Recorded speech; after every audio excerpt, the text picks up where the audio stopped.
of discards. And it seems to be all but a junkyard.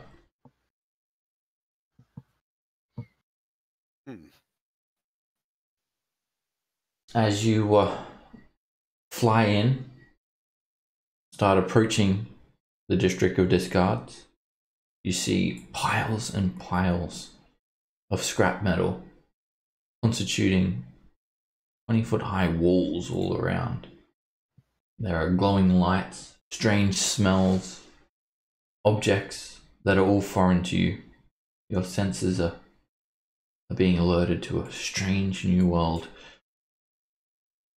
Here is some artwork of what it may look like. Piles and piles of junk. Most of it looks like metal of some kind, as well as scraps of wood, and just no real theme to as what this junk belongs to. It seems to be very much random and just piled up in somewhat sort of organized piles, you could say. The ground itself, as you step out from the ship, it is rough and it looks like compressed junk.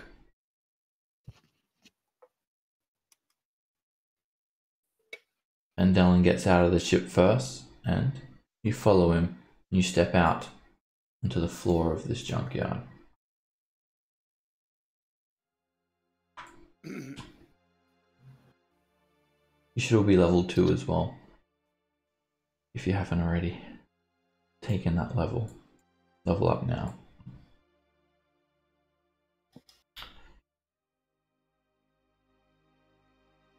You peer out to see not much, just a small channel waded through the junk, steam billowing up, rising over the 20-foot high walls. There are lanterns haphazardly hanging here and there, seemingly just poking out of the walls of junk, providing a little bit of illumination. As you look up, there's so much pollution, so much smoke from burning oil. The sky is all but blotted out, black. You see a few faint wisps, streaks of purple and pink of the astral plane peering through. Welcome home, Van Dellen says to you. He speaks surprisingly good common as well, you've noticed. And he just directs you towards a small edifice. A little hovel here. There are clotheslines hanging out left and right, almost forming a maze. A jumbled mess. You see copper wire piled up, large pieces of what could have been a metal ship of some kind.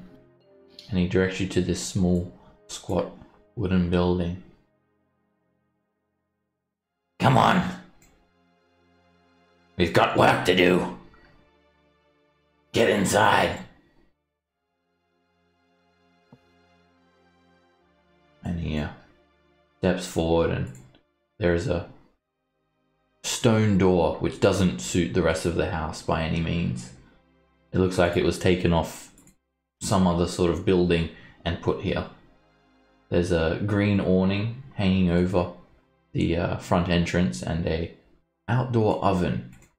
It's burning with a apparently magical flame. You just see a few soft coals sort of glowing in there. Looks like it's more of a just for aesthetics more than actually like for cooking, because you haven't felt hungry at all since you've come to the astral plane as well. So after getting off the skiv, and Dylan heaves this door open. I'm gonna cast light really quick since I can't see very well right now. Sure. You cast light on myself. You need I don't think you can do it on a creature. I think it has to be an object. Shield. Alright, your shield starts to glow, letting off a warm orangish hue, and it does little to fight the darkness around you. You stare into a decrepit building. There is immediately a large bloodstain on the wooden floor. Shelves line the walls with all sorts of innocuous objects. They're just random objects, trinkets scattered on the wall, perhaps trophies of Vendellin's past accomplishments. There is a wooden table sitting against the north wall and a seemingly magical lantern just sort of hovering over it, casting light onto rusty manacles and bloodstains. Yeah. Turns and looks at all of you after you notice it. Don't worry. That's only for those who are disobedient. And then he just grabs this iron gate. Half of it is like a flat iron plate and the other half is a crisscross, almost like a portcullis. And he just slides it across.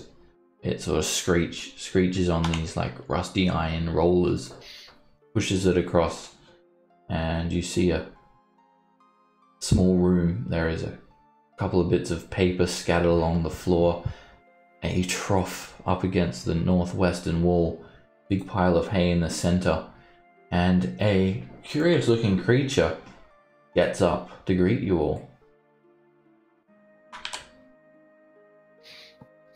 He looks like a humanoid turtle.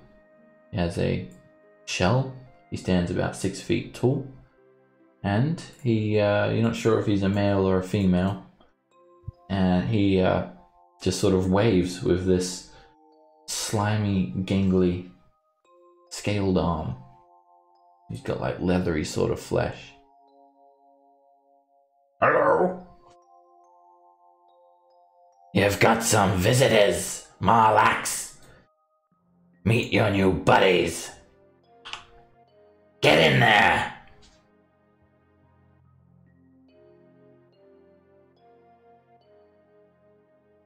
Okay. Well, it's. I guess we can do that, but trying to force someone to be friends. It's a little strange, but I'm not telling you to be friends. I'm telling you to get in there. Well, you just called us buddies. Listen up. I'm not your buddy, pal. You're mine. You belong to me. I didn't say me and you were buddies. Good, because we're not. You said that us and this turtle were buddies, though. That's what I was referring to. Good. Make friends with him then, because you'll be getting to know each other a lot better. But listen here, boy. I've lived 10 of your lifetimes. I've seen it all. Everything that you could have imagined. I've been through it.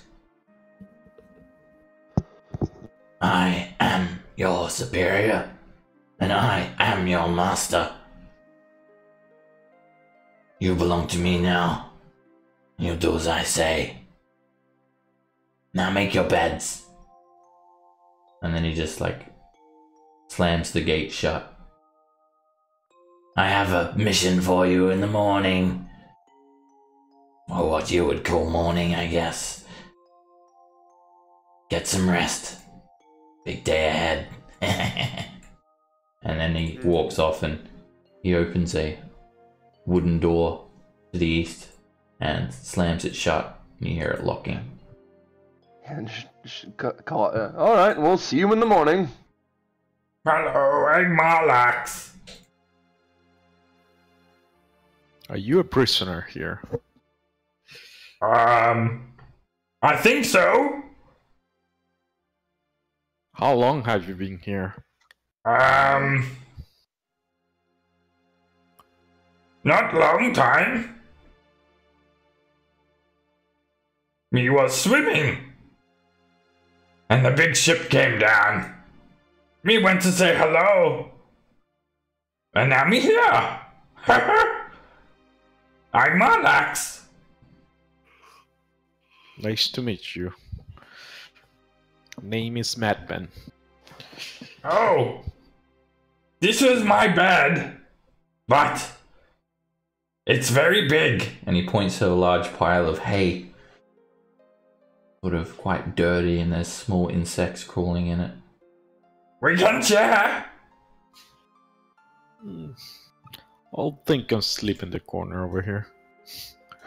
But thanks for the offer. He starts grabbing out some piles of hay and laying them down. Oh, it's okay. My guests. Makes you guys some beds anyway. More insects crawl out of the big pile of hay as he makes them. To the north of this room, not separated by any sort of door, is what looks like a cubicle. There is also massive piles of skulls. There has to be over 100, just stacked up against the corners of the room. There is this rusty looking iron basin with rusted faucets. It doesn't look like it's running to any pipes. It looks like it's just been found somewhere and just nailed to the wall, basically. And it doesn't look like the cubicle is also operational. But you haven't really needed to eat anyway, and your bodily functions are behaving a bit different than you would usually expect. There's also a dirty pile of rags in the corner. There is a lot of rags. Some of them are stained with blood. There's also a pile of playing cards just thrown into the southeast corner of the room, and the roof is about 10 feet high. It seems to sag over to one side, sort of lean slightly to the west. And from what you could see, the roof was made from corrugated iron. Sort of like a rippled pattern with the just random scraps of iron. The entire edifice looks like it's very much sort of just thrown together from whatever Vendelm could find. So are you looking forward to the job tomorrow? Will you be coming with us? I think so. The nice man said that he needed some more. Can I call you? Well, I tell you what, I sure won't be getting much sleep in this place tonight. It is, the waves, and the last time I was stuck in a hole this god-awful was an excursion I went on where I found some bobtails that I wouldn't touch with a 10-foot pole. You know what I mean? What's a bobtail? I don't think you have the equipment to have to worry about that, my friend, but I mean, maybe we could talk about it one day. Okay. Your reproductive proclivities, that would be. Do not indulge right now. Oh, okay. Well, I'm tired. I'm going to get some sleep. And come to think of it, you guys are actually feeling quite exhausted as well. Marlax just retracts his head into his shell after climbing on this large pile of hay, and you just see like a large shell sitting on the hay now. Can we tell what kind of skulls are piled in the corner, or are they all completely foreign? Make a medicine check.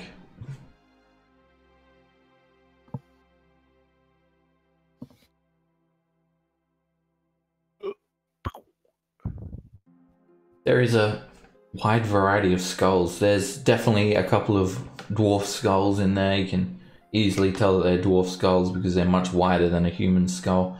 There are various other humanoid skulls, small goblin skulls, and skulls of strange creatures. You may even think a couple of them are Kruthic skulls. Bit of a collection of just about every sort of variation of skull that you could think of.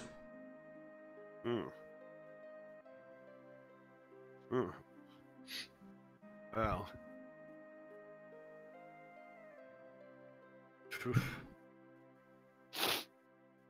And if you guys are ready, you can just go to sleep and take a long rest, unless you had an idea for something else. Yeah, before I go to sleep, kind of out of habit, I go into a ritual to cast detect magic, and as I doing that, I remember that I have the ring in my pocket, the magical ring.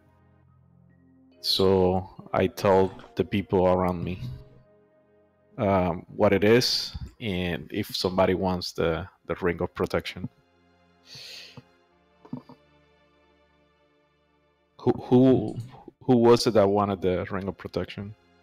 I think you guys didn't decide because you're going to see if we had another player join. So I keep it for now, or what's going on? Well, I mean, Hold on to it. Do you, Well, I one of mean, you guys wants to use it in the meantime? I think one of us can use it in the meantime, until we do get new players. Yeah. I mean, it'd be silly to let it sit in his pocket. Yeah, that's what I was thinking. Do you need attunement?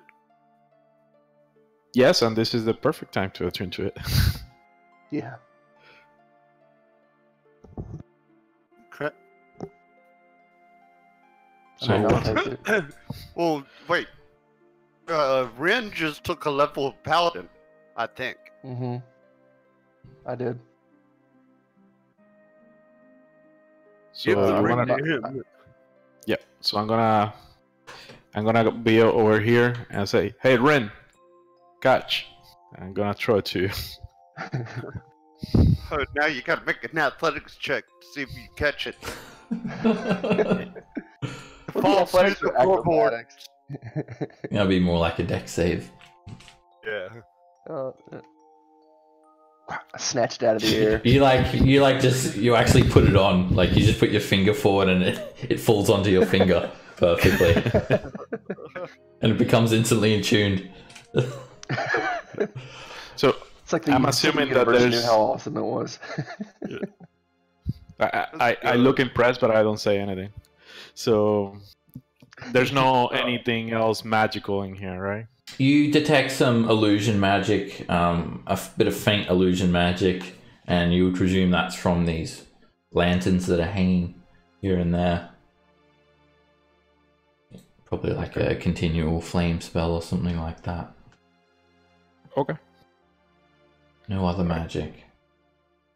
So with that, I would say we'll talk in the morning and go to sleep and turn off the light. Okay. You turn off the light and you get to sleep very quickly. You've all been through a bit of an ordeal, and you're tired and you slip away into your dreams. And for a brief moment you forget that you've been captured.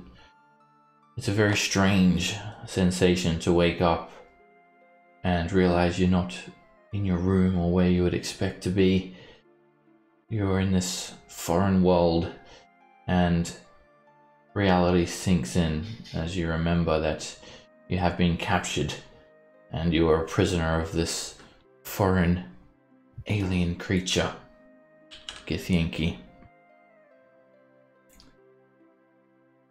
And you basically just close your eyes and you wake up quite abruptly, as if you're only asleep for a few minutes, but you can feel that several hours have passed and you're regenerated, rejuvenated. You don't feel hungry whatsoever. In fact, you feel quite invigorated.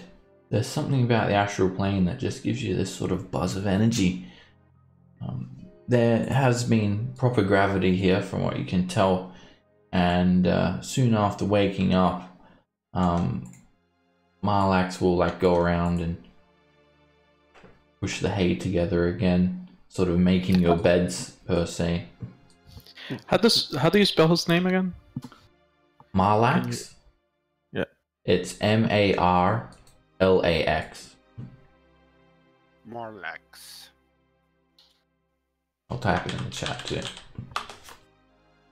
Oh, perfect. Van Dellen appears at the gate and he just rips it open, slides it across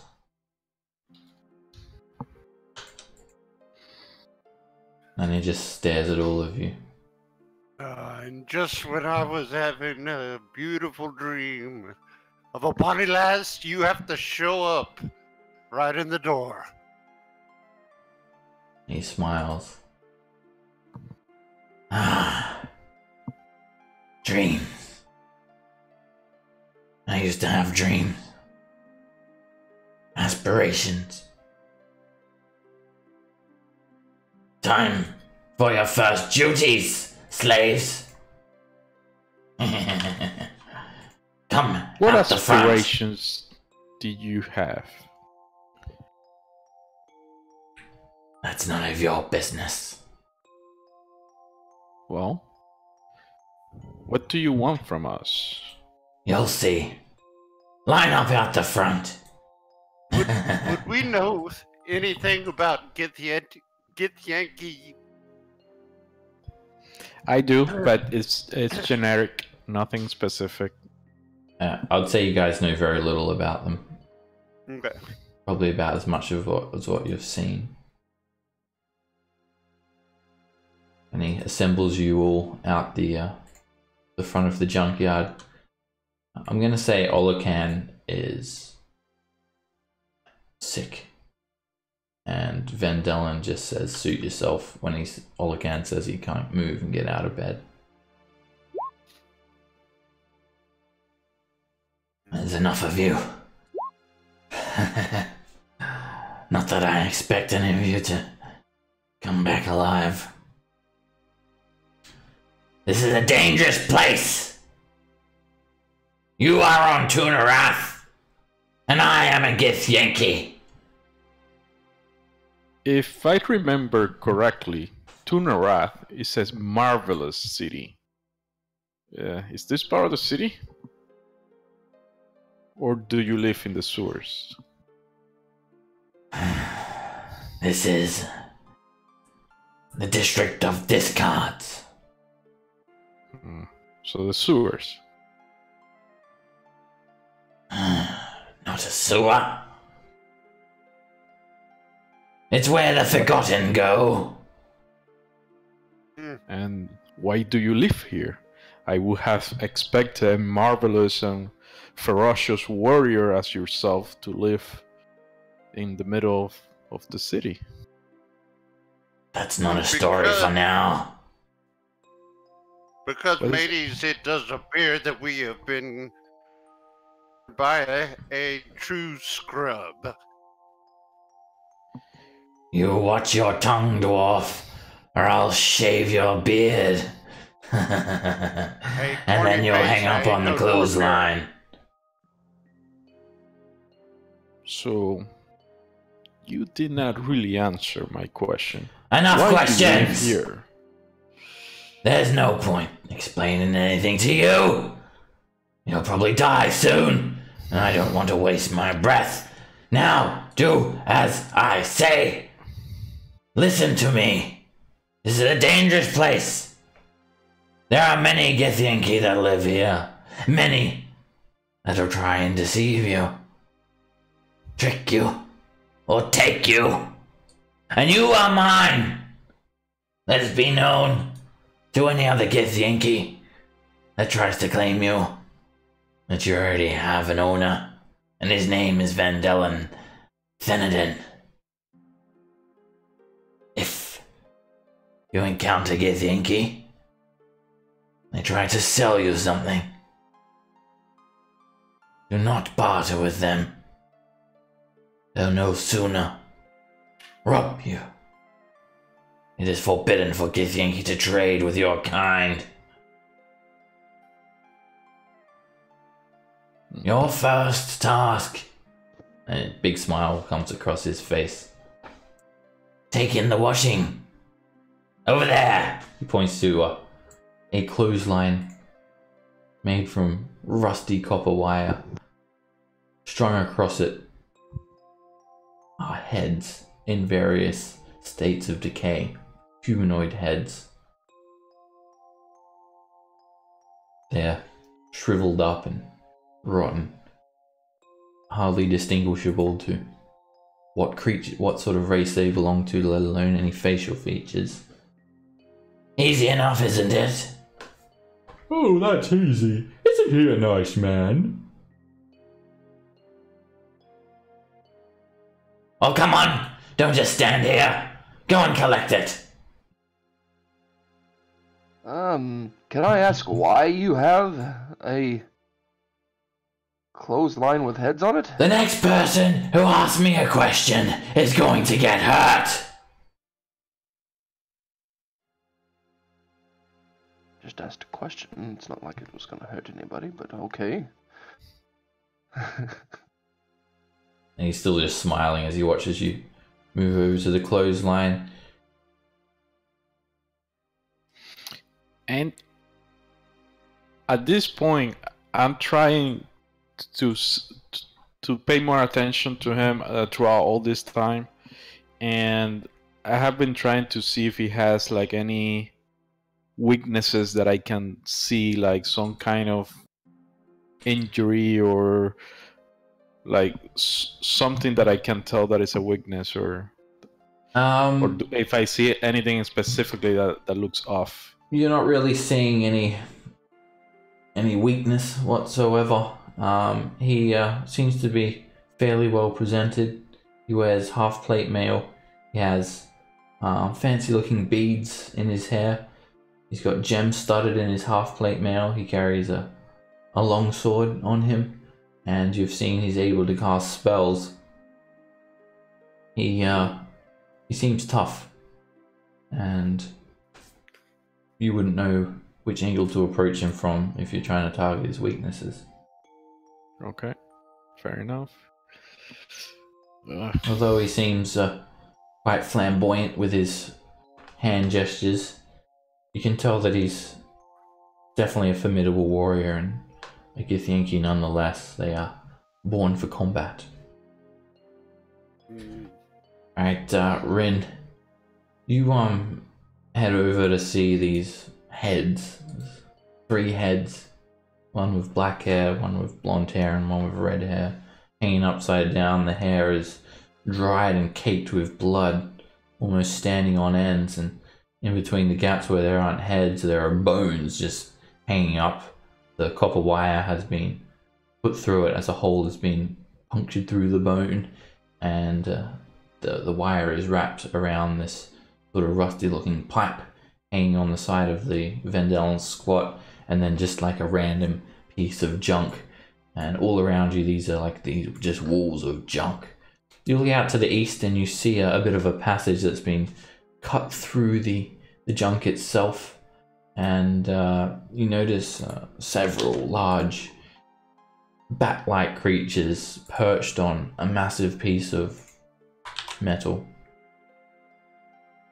But they don't seem to be bothering you. They're hanging upside down, and they're quite a distance away, but there's a lot of them. And yeah, there are like some sort of buzzing insects of just a truly remarkable sight to you, Rin. You've never seen these sort of insects before. They have long like snouts, and their wings sort of glisten with the colors of the astral plane, and there are like maggots crawling around inside the crevices of the rotten heads. Come on then, take in the washing.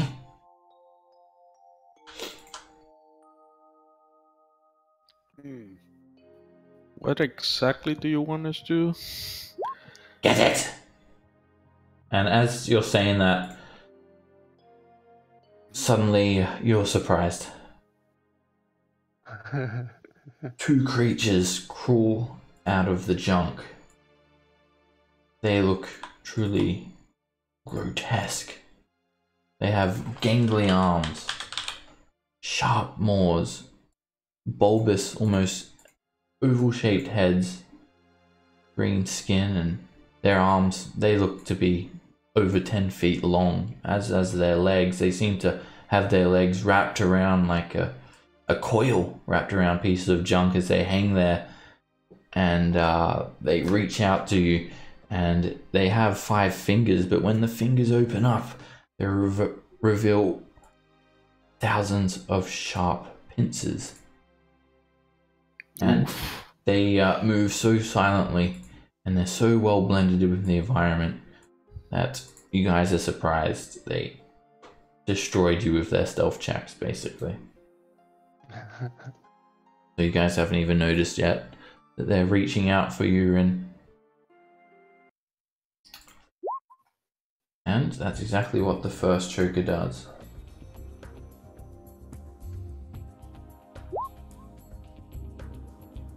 It grabs you, and as it gets a grip on you, it just grabs your arms, legs, and presses down. You can almost feel your bones breaking, and not only that, the pincers just sticking into you.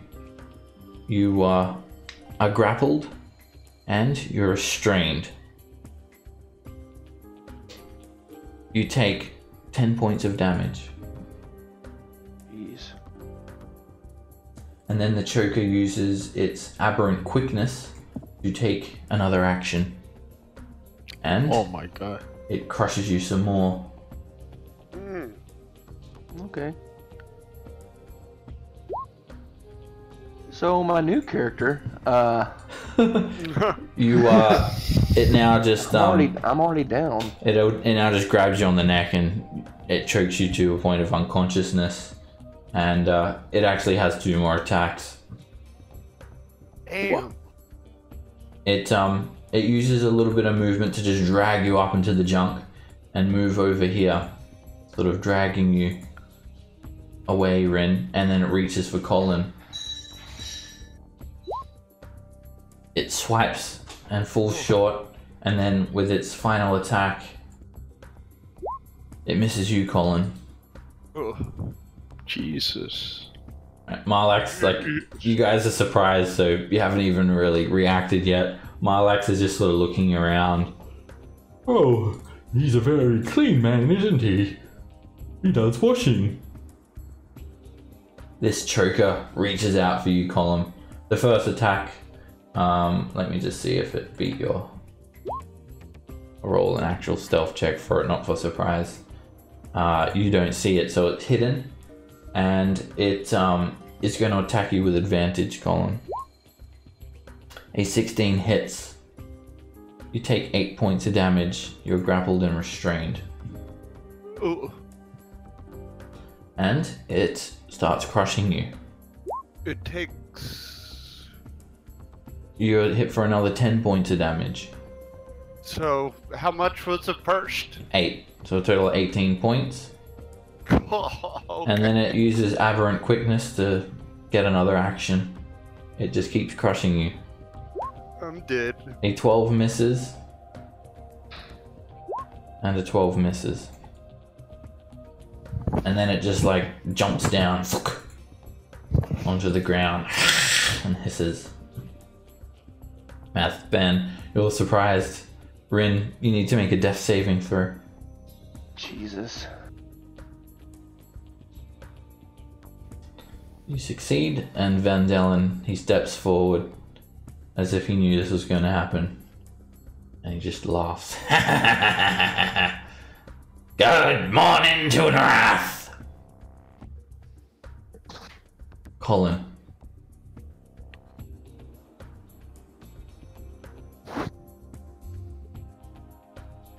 Turn.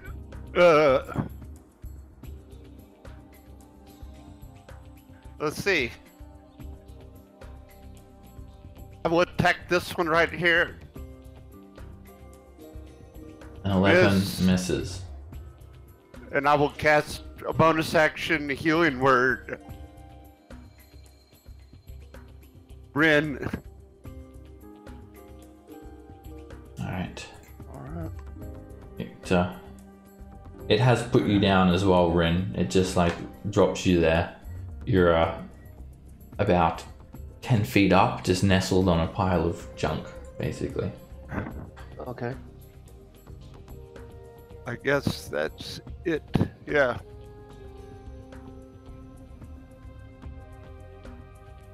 Alright, end turn. Yep. Alright, this choker, it just attacks you, Colin. and it chokes you to unconsciousness. Did it have advantage? Yep, you're restrained. Okay. And then it rips you up, pulls you up into the junk, and then fuck, jumps down here. You see its body is rubbery and can conform to basically a narrow, very, very narrow sort of space. As you see its long arms just sort of retract from inside the junk. And it reaches to grab you now, Mathman. Misses.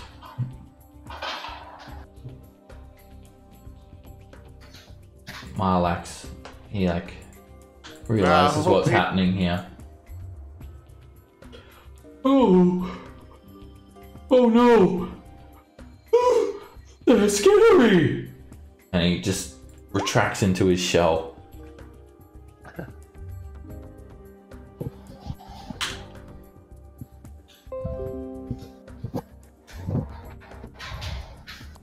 Alright, this choker reaches down to try and grab you, Mathvan. And it hits. Oh my It god. grabs you by the arms and legs and you're restrained and take 9 points of damage. And then it just starts choking. Jesus. A 12 misses. You're up. Okay, so I have to in order to do anything, I have to do a grapple check, right? If you want to break out, you can use your action to try and escape with athletics or acrobatics, but you can still attack at disadvantage, or you can cast any spell.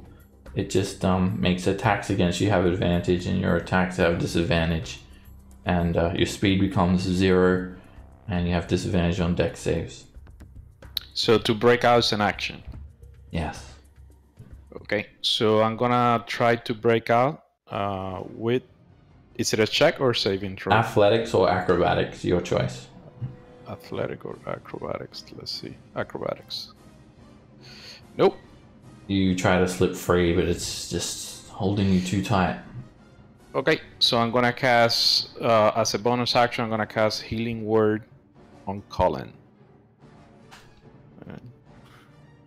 Phew. 6. Thank you. All right. You come conscious, Colin, but you're still being grabbed. Still restrained. Hasn't let go of you.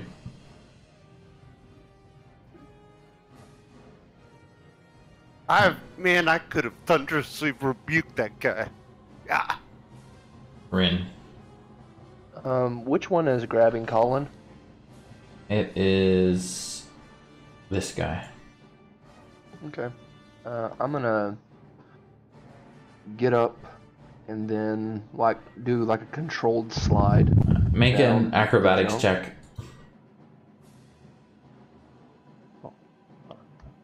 Now, as you get up, some of the junk just sort of slides down, and you manage to avoid falling down, and you do exactly that. You do a controlled slide. You surf the junk down to the ground. Costs you 10 feet of movement. Okay. And I'll slide down, and right when I get there, I'll whip out with the short sword. A 14 misses. Jesus. Then I will let's try a front kick. That hits. Maybe I just need to do martial arts rather than the short sword. For 7 bludgeoning damage, although its flesh is rubbery and your sort of foot snaps off of it with like an elastic sort of feel, you definitely hear like breaking bones. Let go of him, fiend.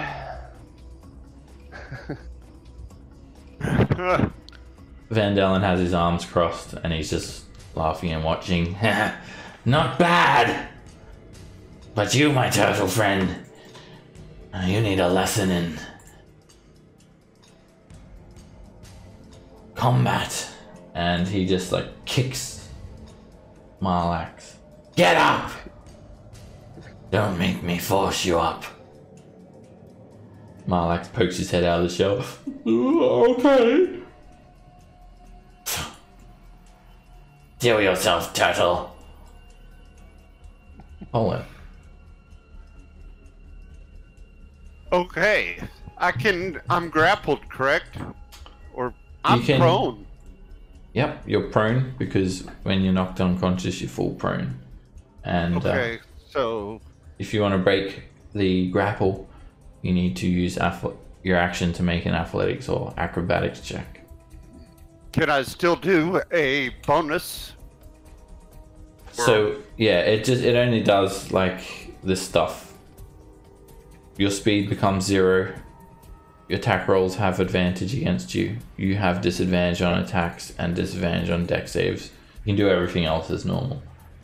Okay. Well, I will try to break the grapple. Okay. First. It's either athletics or acrobatics, your choice. Alright, you just grab the tentacle and force it open and it just... its arm whips back as it releases you. How? A distance real quick. Do a bonus action now. Okay. So I have to... a little bit more.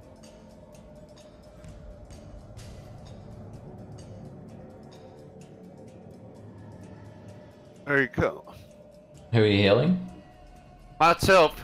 Okay. I think I'm the one with the least hit points. Rin?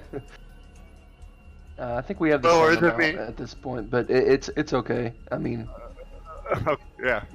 Heal who you want. Heal you too. Do you want to stand up, or are you gonna stay prone? No, I'll stand up. All right. Make a acrobatics check as you stand up. Be bad, maybe. Alright, you go to get up and the junk just gives way and you end up sliding down 10 feet and you land on the ground prone. It's not a straight fall though, so you don't take falling damage. Well, there's always that. But yeah, you can still stand up. It will be all of your movement. Okay, so I'll stand up. Okay. The choker, it keeps... Actually, first of all, it's going to drag you up, Mathvan. Drag you up towards the junk. And as it's doing that, it's going to keep strangling you. 22 hits for 7 points of damage. And then it just keeps trying to choke you out. And it's a crit, so you take 17 points of damage, Mathvan. I think that was almost an instant kill. Right, I had 1 HP and I took 17 damage, so almost my maximum HP. 1 point away from instantly killing you. Jeez. Alright, because it is a critical though, you can't breathe now. So you can only survive for 2 rounds before you will just choke to death, Mathvan. You can breathe for your con mod amount of turns. I think it might be your con mod or 1 plus your con mod. But let's hope it doesn't come to that. Alright, Marlax, he pokes his head and legs back out and stands up, unretracting from his shell. Okay, do something. And he moves over and there's like a stick just hanging next, sort of standing up against the wall near the oven. And he picks it up and he sort of just seems to whisper to it. Come on now. And he casts Shillelagh. And he moves up to the aberrant and he tries to whack it with the stick, but misses. And that's his turn done. So if someone's breathing into their mic, that's you, Math Fan. Can hear you breathing in your mic. Alright, this choker, it attacks Marlax. Sorry, Math Fan, do you mind going on push to talk, please? I'm sorry? Do you mind going on push to talk or moving your mic away? I can hear you like breathing into the mic. Oh, sorry. Let me see if I can lower the volume then. Thanks. This choker is going to grab Marlax, or attempt to at least. The first tentacle misses, and that one hits. It grabs him for 9 points of damage, and he is restrained. It then moves 15 feet, dragging him into the junk, and it provokes from Colin and Rin. Okay, I've got. Jeez. It's unhurt, so. You hit it, Colin, for 6 bludgeoning damage. Okay. It still lives and it's dragging Marlax away. You hear Marlax, help me! Oh, me.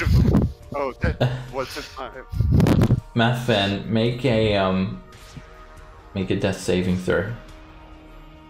That's a failure. Of course. Rin. Alright, I'm going to...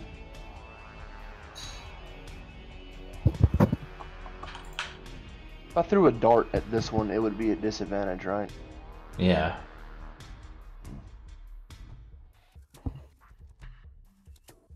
And I'll just, I'll whip the short sword out at the one in front of me. That hits. Good shot. For 4 piercing damage. Minimum damage. And then, try to finish it off with a roundhouse kick. That hits. You jump up, roundhouse, and you hit it like right on the side of the face. It just turns its neck and snaps, and the aberrant just drops to the ground dead. Alright. Does that loosen up the grip? Yeah, Okay. it's not grappling Math Fan anymore. Good shot. That was my goal. That's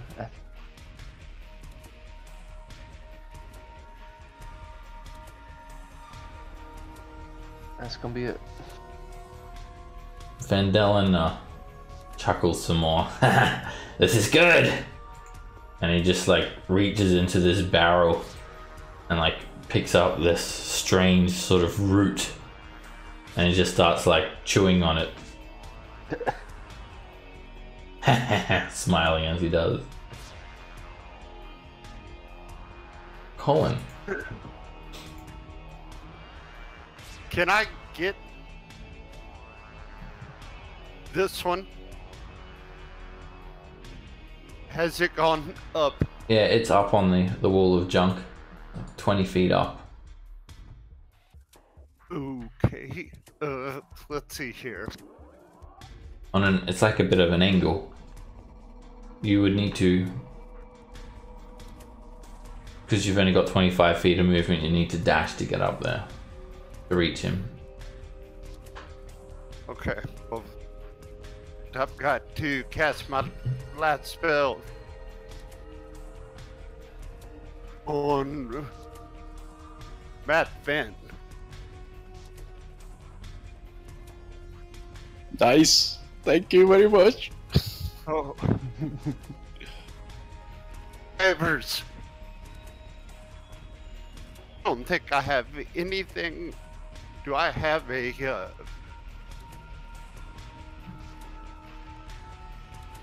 don't think I have any distance weapons or have any more spells. I can cast a cantrip. Yeah. Yeah. Do. So I will target this last one. All right. All the dead. It succeeds. 0. You hear this sort of bell ring, and it the sound of it is almost lost with the sheer size of this place. Alright, Marlax, he is being dragged away, and he's going to retract back into his shell. And he gets +4 to his AC and goes prone, and all that other stuff happens. The choker just still sort of grabbing onto him. The choker's arm is actually like concealed behind the like inside the shell now, and it does just keep trying to like choke him. And he's hit for 14 damage, and now Marlax is choking. And you don't think Marlax is doing too good. The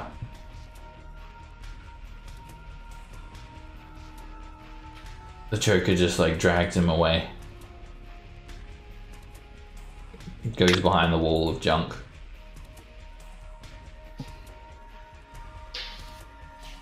Mathan. Okay, so I'm gonna step over here, but I actually cannot see it.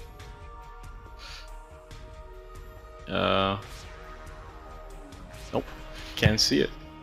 Gonna try to step on top of this, but still can't see it.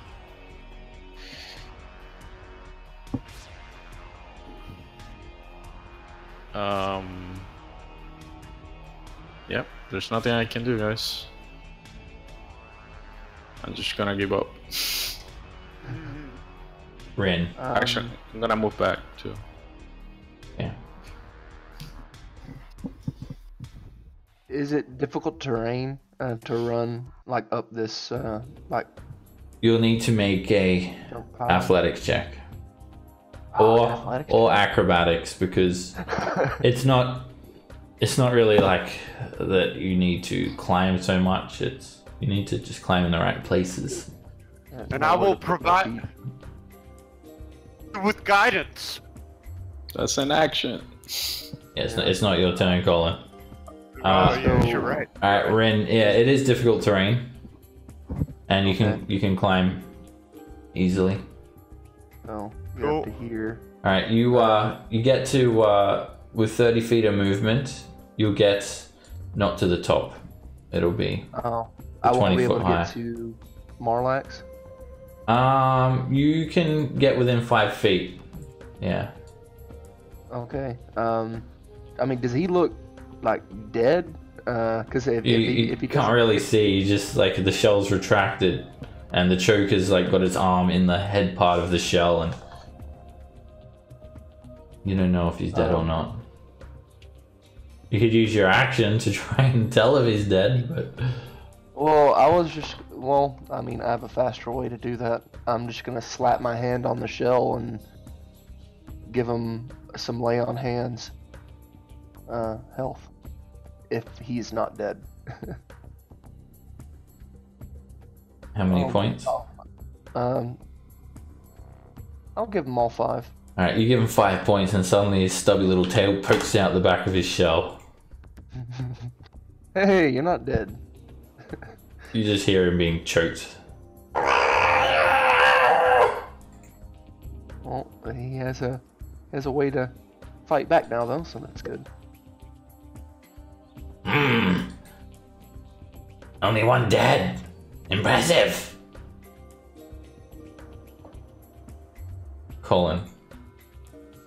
Can I see the I can't see it. It's behind the wall. Oh yes, it's climbed all the way up the 20-foot high junk wall and it's gone down the other side. How far could I get if I run?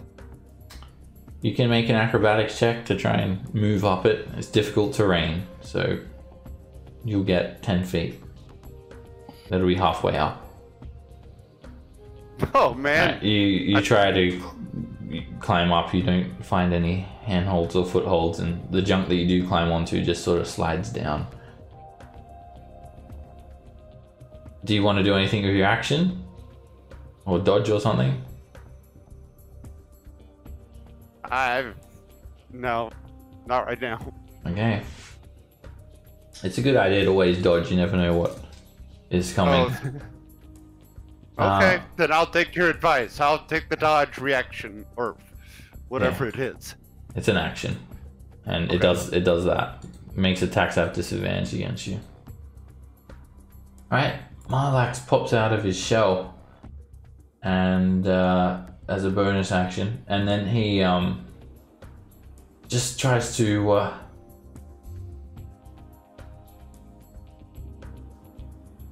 cast a spell on it. And then you just hear an explosion.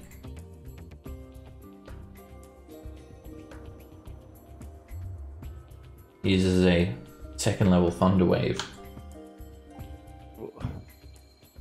Oh my god, Ren. The choker's not dead though. You just see the arm get like chunked away. And What about Ren? it doesn't hit Ren. He does it at the choker. It's a 15-foot cube away from you. Alright. Yeah, Marlax is... He can't even breathe. And, wait, actually... Thunderwave actually has verbal components, so... He shouldn't have even been able to do it, but I'll say that he was able to just. And, yeah, it hasn't killed the choker, unfortunately. That's Marlax's turn done, and the choker is going to choke. X. Marlax's crit again. And he goes back unconscious.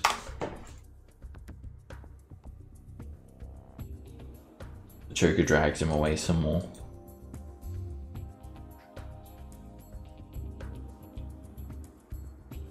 Math fan. Okay, so I'm gonna try to climb. Make Let's see a how acrobatics far. check. So where can I get to? First make an acrobatics check, and it's difficult terrain, so if you have 30 feet of movement, you can move 15 feet. If you take the dash action, you can move 30. Nah, never mind. But with an 8, you can't even get up there. It's not enough. On that note, I'm gonna try to sit right next to Bendelon and cross my legs and wait. He sort of smiles. You did well.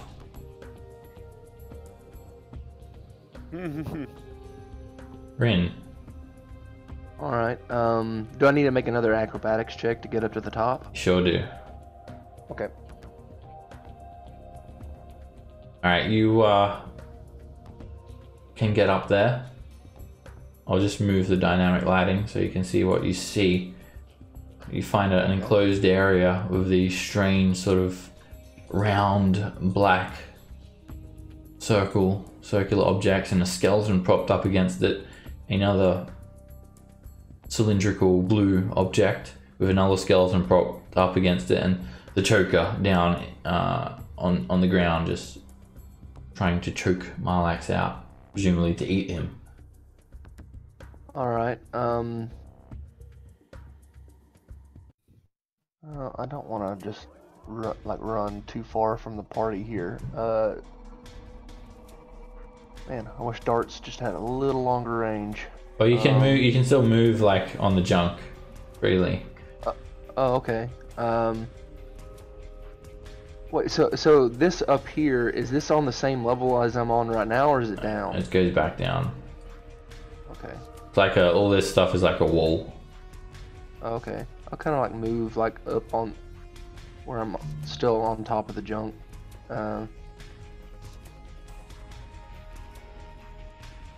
Just to where I'm in range enough to where I can throw a dart without disadvantage, and that's what I'll do. Nice. That hits. You see the choker just wringing Milax's neck, and blood is just pooling around the choker's hands, and you quickly grab a dart, sort of just throw it like almost like a throwing dagger.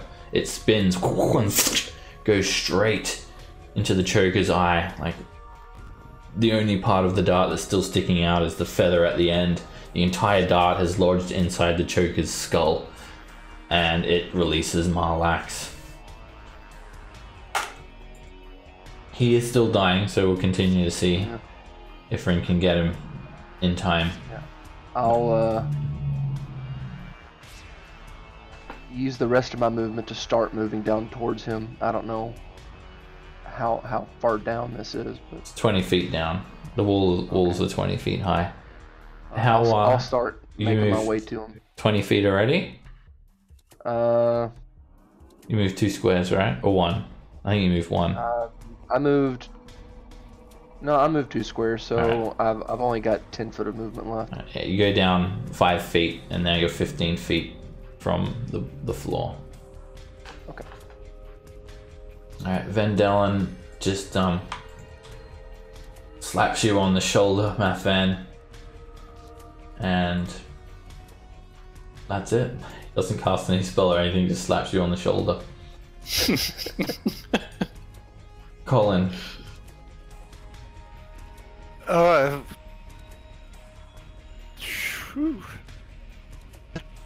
The choker. I will try to run up the in. Alright, make a acrobatics check. Your mic's cutting out a little bit there as well, Devin. Okay. I think it might be the push to talk, not the push to talk, the sensitivity on Discord. Alright, you can get up with a 12, and if you dash, you'll go 30 feet. No, you'll go, sorry, 25 feet.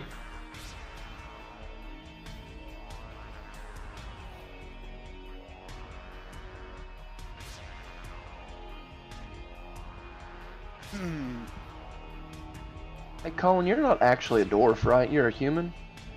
I'm a human. Your dude looks really dwarf-like. I know. Oh my god, Well, you're a that human? was- Are you serious? That was a joke. Oh. You fooled me. Can I do something to save the tortoise? Yeah, you can do like a medicine check as your action. You need to be within 5 feet of him. So, Well, I can't even see him, so. can you not? He's right there. Oh. Can't get that far. I don't think. I was over here. Nope. Oh, I should actually put on the grid when we're in combat. So. That's better. I'll turn it on when we're in That- combat. It for me right now. Okay. Marlax makes a death save. Success. Mathan. I asked Vendalen if he has a snack. Sure. And it's like this strange root. It's brown and it's like moving on its own. I couldn't do a medicine check on that. Or is it a survival? Like, how do I know it's not poison? Yeah, make a medicine check to tell if it's like going to be poisonous or not. And T4. yeah, you think it's actually edible. It doesn't seem like it's going to hurt you. Although you don't Okay. need to eat, you think he just sort of eats it just for the act of eating rather than actually the need to eat. Okay. So do I have the root? I'm gonna take a bite. All right, you take a bite and it tastes meaty. All right. Rin. Alright, so I'm assuming it's going to take my full movement just to get to here. Yeah. And you'll need another acrobatics check. Alright, you find a piece of like sheet metal and surf it down to the bottom, Rin. I'll surf it down to Marlax and I'll attempt to stabilize him. So a medicine check. Yeah. You see like one of the choker's spines is stuck into Marlax's shoulder, and you pull it out and apply some pressure, and he's stable. It's over.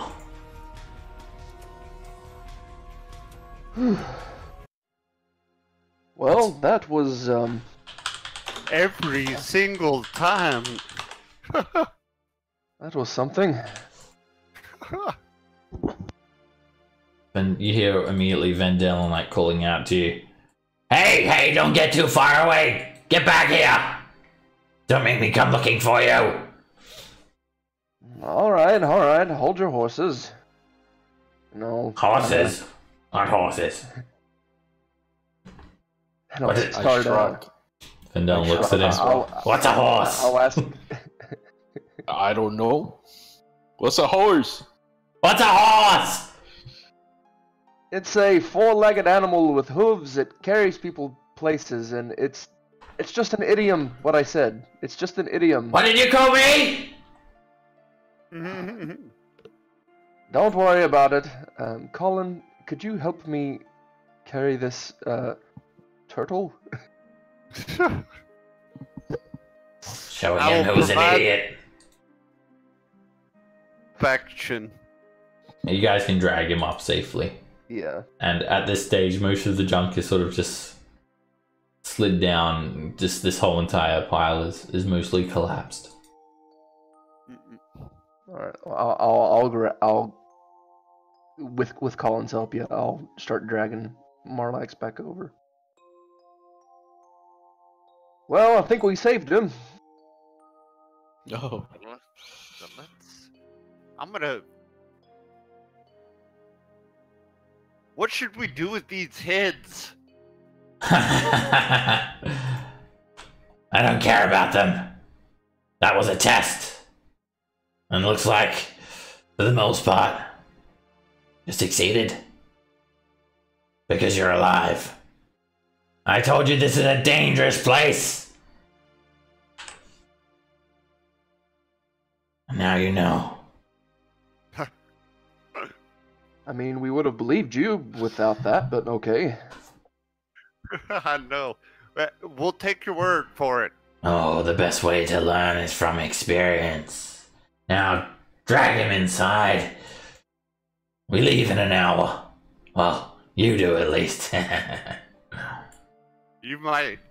As much of an addle-paint as I once thought you were. Corny face. Yeah. I'll drag Marlax inside, and I'll help you. I mean, did all three of us go down at least once during that battle? I Yeah. think so, yes. yeah, we did. They are dangerous. Like, if they grab you, it's pretty much over. Yeah, I'll put Marlax on his quote unquote bed, and I'll go check on my brother, make sure he's still okay. He's just holding his stomach. Oh, I Oh, don't feel so really? good. Stomach? Yeah. That way you didn't go out? We didn't even eat anything, Olakan. I don't know what it is. Oh, I think it's this Should we- place. Pathetic. Almost died out Should- there. should we use I this- almost died out there.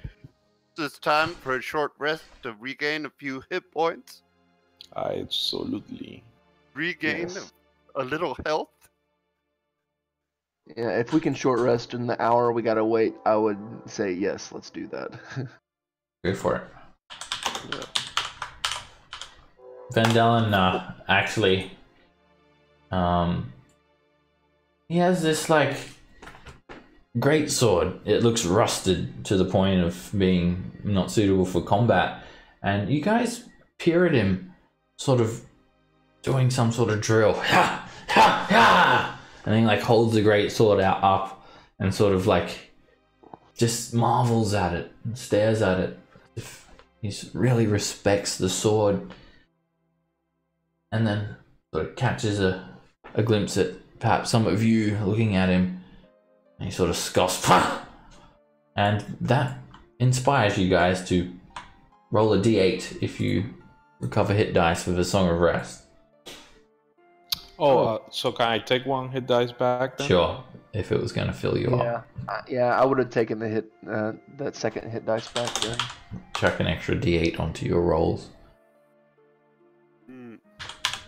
At that stage, during that time, Marlax actually becomes conscious and he's recovered.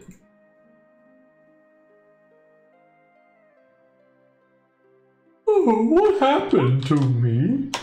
Did we get the washing? Well, it wasn't actually washing that needed to be gotten. He was just testing us to see if we were combat ready, I suppose. I don't know. Oh, did we pass? Are we combat ready? You're not. I think that the three of us, yes, not sure about you. Oh, does Next that time mean you I act have like to... a coward, I'm gonna leave you there to die. Oh, Make a intimidation check, Math Fan. I'm not very good at this, but it works. oh, okay. I won't go in my shell again unless everyone else is dead. Okay? Well, if we tell you to go in your shell, you shall do so. But, Oh, okay.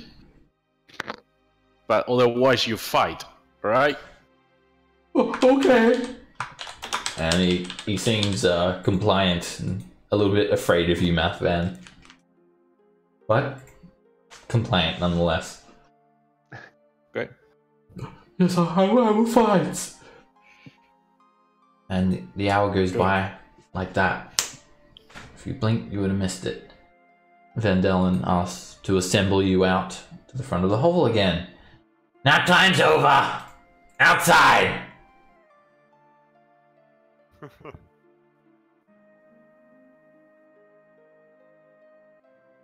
Line up.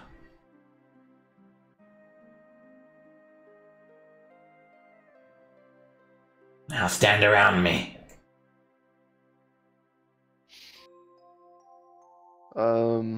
You want us to line up or stand around you? I'm not. Line up, then stand around me.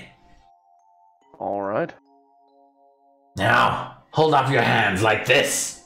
And he holds his hand up with his palm sort of facing towards you guys, out flat and on an angle. Marlax holds up his slimy arm. All right, and I'll hold up my hand. And then he whips his hand out and he does a spin, high five, and catches all of you. And he uses Long Strider at 4th level to get everyone. And that gives you guys an extra 10 feet of movement. Oh, For 1 hour. Nice. I'll give you a little boot icon to remind you all.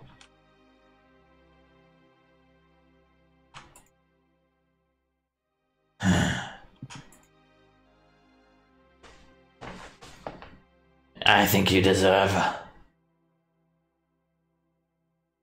a little bit more information about us.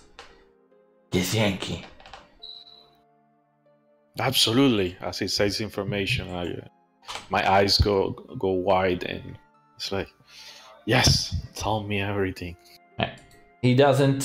He goes on to tell you about Githyanki. He doesn't tell you anything about himself personally, but he actually just tells you all the information in the lore handout I gave you guys about the Gith and their endless war, about mind flayers, and about the planes of existence. So if you had read that, your character now knows all that information too. To summarize it, the Githyanki are a warrior race.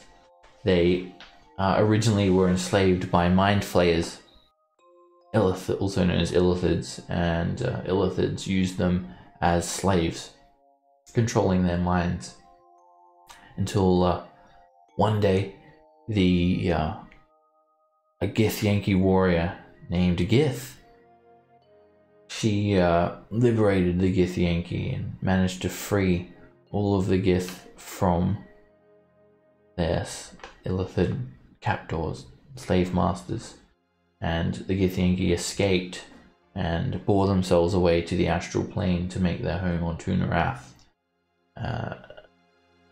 Gith eventually perished, and she was ever embodied as basically a god among Githyanki. Eventually, a queen rose to take precedence over the Githyanki on Tunarath, queen known as Vlakeith. And as he's telling that story, I need everyone to make a strength saving throw.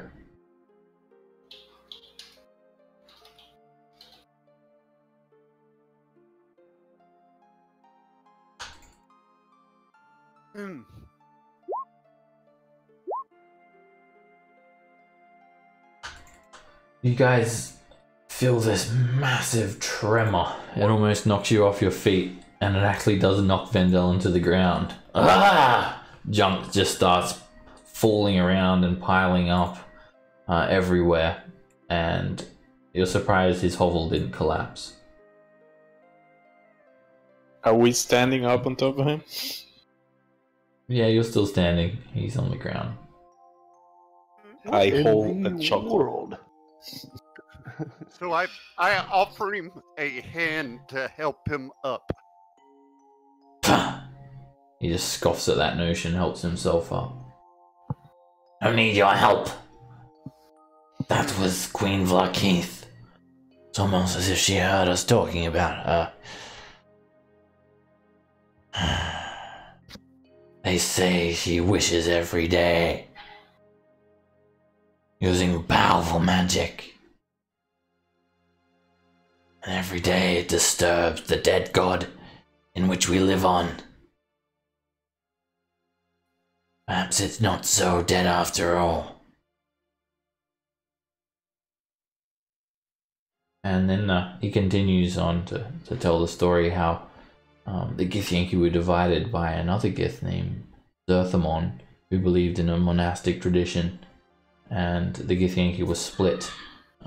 Those who followed Zerthamon and the monastic tradition, they traveled to Limbo, a different plane of existence, and that's where they reside now. And the Githyanki and Githzerai became who they are today, forever enemies of one another. And above all, they equally despise mind flayers. Perhaps they may even work together to overcome mind flayers, for it is the greater hate of Githyanki. Githyanki or Gith kind. Githyanki themselves are actually they're evil inherently, and they live basically for bloodlust, and they are a warrior race who train and are allied with red dragons. You also learn about the astral plane. It's a realm of thought and dream, and visitors here would travel as disembodied souls to reach the outer planes. Great silvery sea, the same above and below. There are swirling wisps of white and grey streaking motes of light like distant stars. Most of the astral sea is vast and empty, an endless expanse. But visitors may occasionally stumble upon the petrified corpse of a dead god, or other chunks of rock drifting forever in a silvery void. Much more commonplace are color pools, magical pools of colored light that flicker like radiant spinning coins and are said to whisk you away to a different plane of existence. You will not age or suffer from hunger or thirst while you're on the astral plane. And for this reason, humanoids that live here establish outposts on other planes, often the material plane, so children can grow to maturity. You can, in places that are not controlled by the laws of gravity, places that may exist on Tunarath, you can simply move by thinking, as you've experienced before when you're on the ship, the Skiv ship. So he tells you all that information. It doesn't speak about himself personally, and then he assigns you your mission. Alright. I need you to collect something from me. It's some silver bars. You'll need to head to Section 3 in the Market District. Don't worry. Your kind are allowed there. Your kind always come looking to do some shopping. But there are many Githyanki.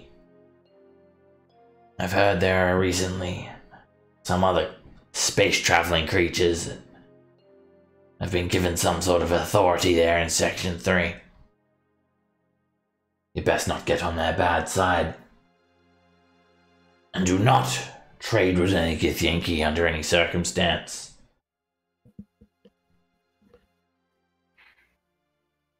If you get in trouble, well, you're on your own. If you don't come back alive, I'll presume you're dead. But if you're trying to escape me, I will find you.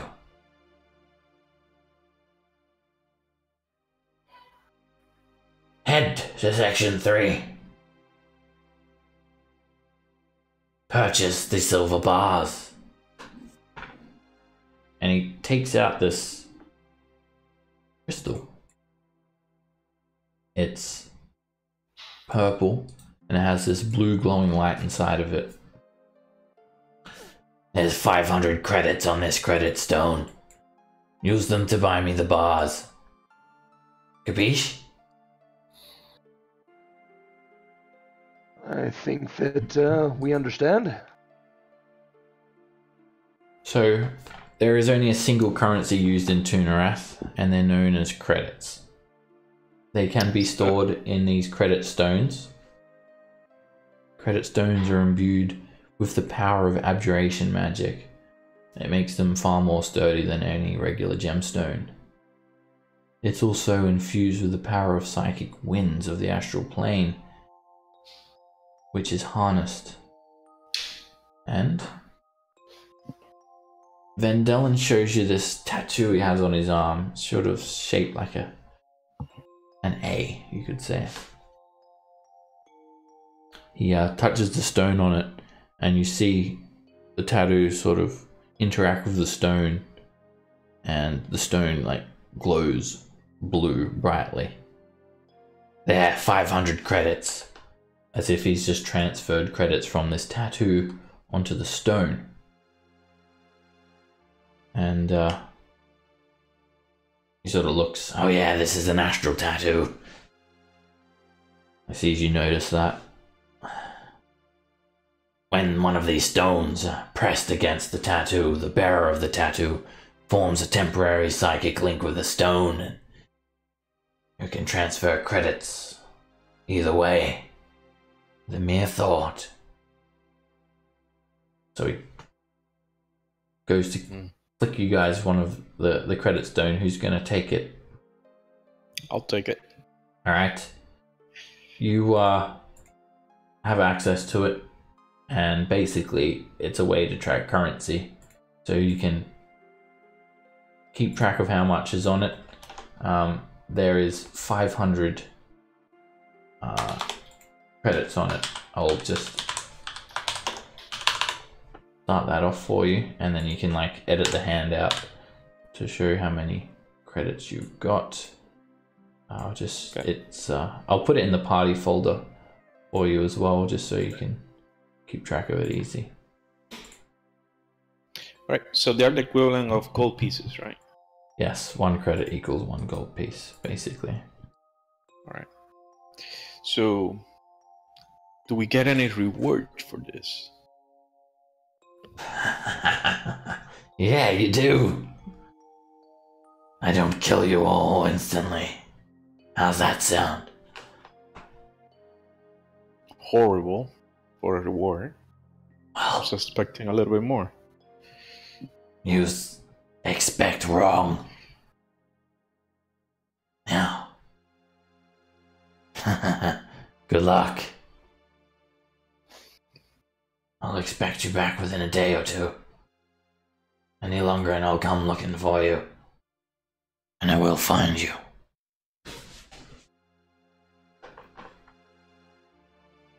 Okay. So It goes over to the ship. Oh yeah. Follow the path of junk. It'll lead you to the section 3. And he just points Which to way is that? the east. Okay. Alrighty. He wants you to buy silver bars. silver bars with 500 credit. How Did many he silver bars say? did it say? He didn't say, he Okay. just said. I say we buy him one, and You would- you know. You would presume it's 500 credits worth of silver bars. Oh, Hey guys. I'm gonna ask him that. I'm gonna ask him to clarify before we leave. So, how many silver bars do you want exactly? 500 credits worth, obviously.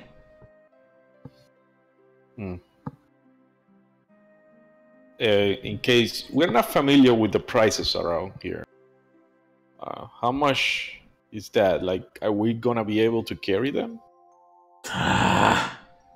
Stop asking me questions. Just go and buy the silver bars and bring them back. I'm busy. All right. I'm gonna leave. Gentlemen, I would say let's be prepared for let's be prepared for something here. Those bat-like creatures are still there, and well, hopefully they don't attack us. But I would like to be on the lookout for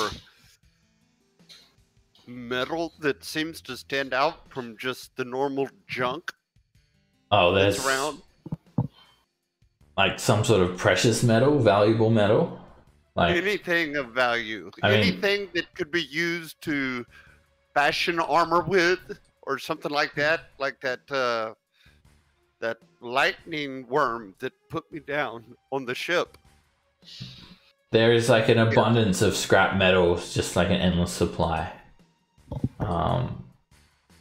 It all would need to be like forged and worked. But there's no shortage of scrap metal around here. That's mostly what everything is. You move out and you see a 20-foot wide sort of passage that's been cut through the junks, as if the metal has been compressed down, and you seem to be standing on just a sea of compressed metal.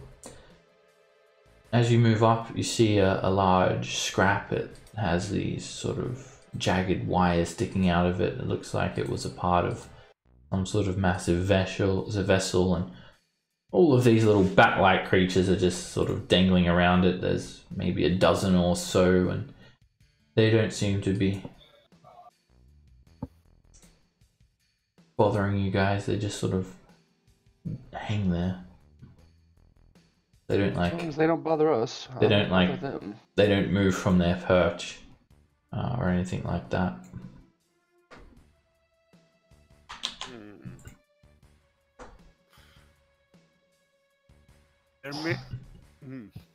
And there are these like roughly 20-foot high walls of junk just sort of creating a corridor.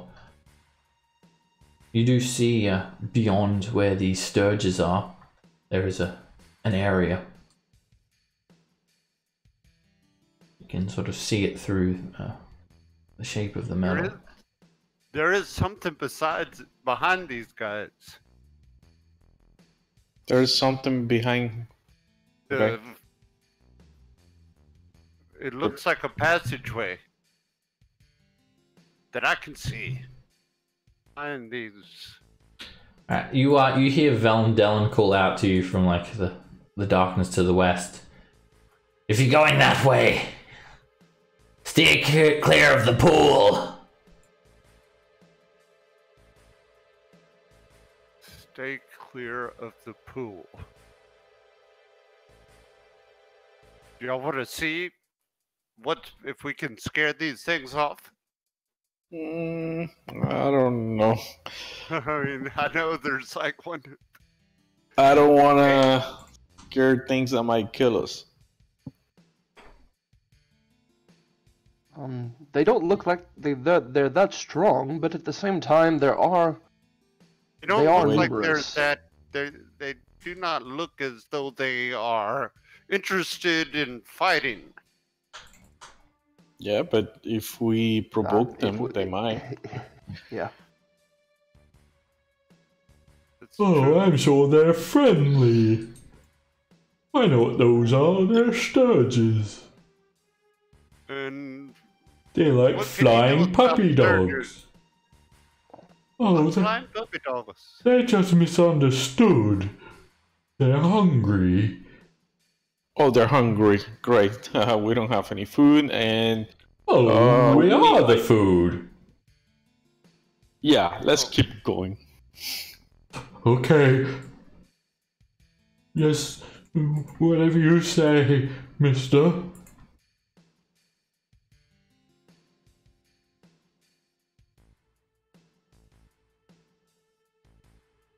You move up and just see myriad pieces of junk. And you come across these other strange tube-like objects. They're circular, they're black, seem to have some sort of treading on them. Never seen anything like this before. It's like it's just an old couch sitting there and a strange piece of like misshapen wood. Random objects everywhere.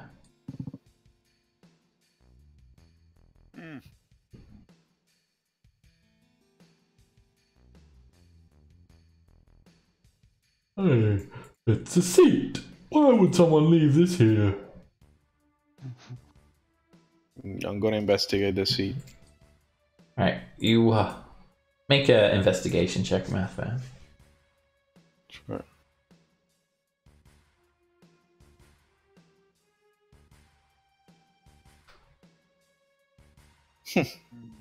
You can't tell anything about it as far as you're concerned. Why would anyone abandon this perfectly good seat? But if you do reach your hand in and feel around the sides of the cushion, it is quite moldy, damp. However, you find like a heap of coins. They are square and they have a hole punched through the center. They're golden and green, and it has this image of Githyanki skivs flying through an astral sea. They are credit tokens, a physical form of credits, and there's 27 in there.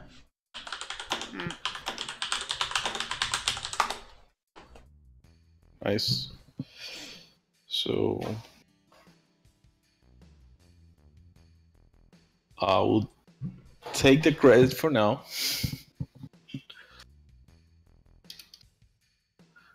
But in case you guys need to split it later on, I'm gonna put in the party loot.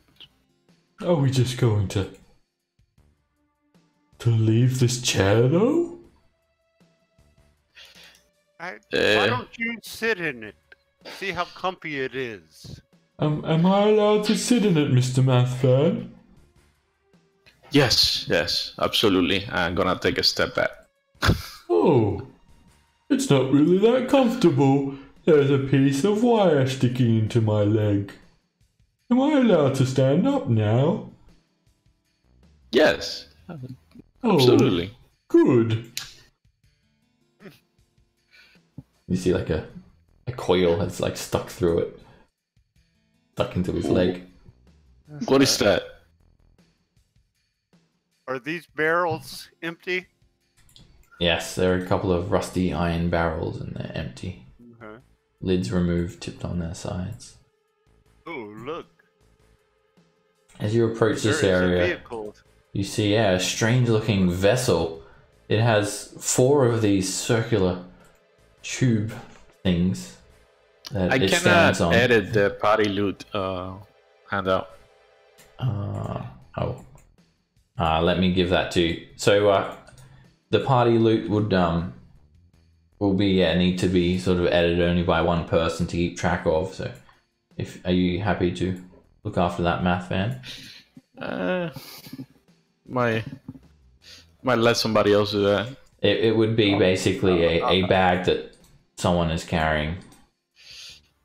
I'll do it if you want. Alright, I'll give that to you, Rin. And then you can keep track of the credits, Math Fan. Okay. Alright, so this this strange vessel, it's weird. It has broken panes of glass at the front, back, and sides. It seems to be made of metal. It's rusted and it has other sort of crystalline looking sort of panels on the front and back as well, and strange shaped handles that open what look like doors. It certainly looks like something out of this world.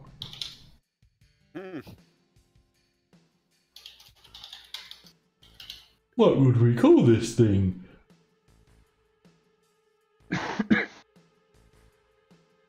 I call it I a have no idea. metal horse. The wheels on it and some sort of carriage or something. Oh, carriage. Add that into your... Okay. So but are they busted out? They are, yes. With Can we... with credits as well. Use the Electrum, the EP section of your character sheet's currency to record credits. Because I don't use EP, so. Electron to record them? Yeah, because your gold won't be useful in Toonwrath. It might be, but it's not going to be the same as credits. Okay. So 9-ish. Yeah, make sure you add that to your sheet. Colin and Rin. Yeah. Right, so you look at this strange looking carriage.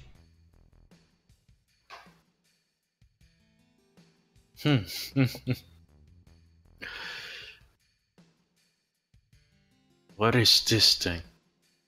Fascinating. I'm gonna investigate it as well. Alright, you can make an investigation check. It's investigating's more like sort of deducing like what it could be used for and what it is, but if you want to search, it would be perception. Oh, okay, perfect. That's better for me.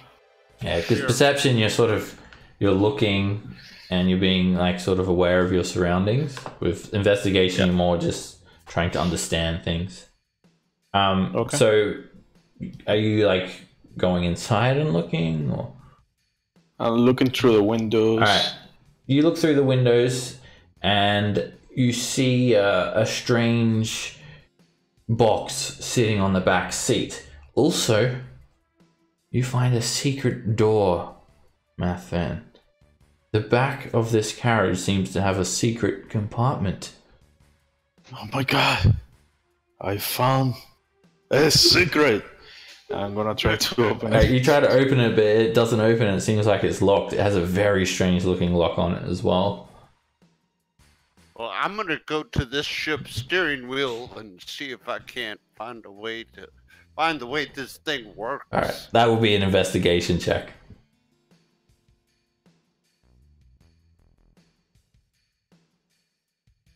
And anyone can investigate as well. This is Fuck. bad.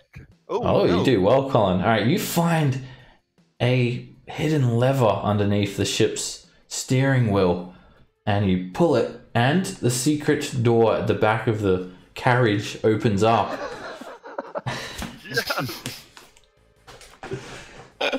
And there is a weapon just sitting there. It looks strange, like a strange looking sort of wand, you could say.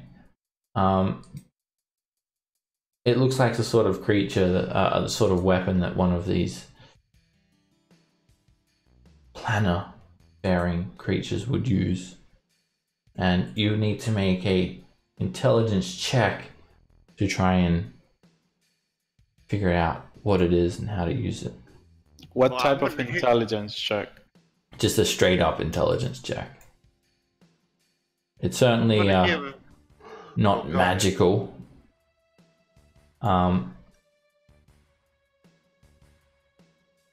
And yeah, Is there any way to get advantage from that? Like, what type of tool would I need to if get you're advantage? all right, I'll say if you're proficient in history, I'll give you advantage on this particular check.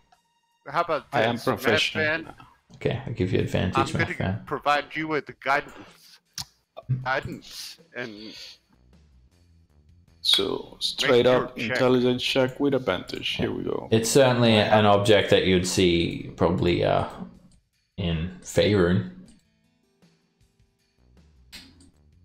And 14. you get an idea of what it is. It's like a flintlock pistol. So it is a ranged Pistol? weapon. Yes.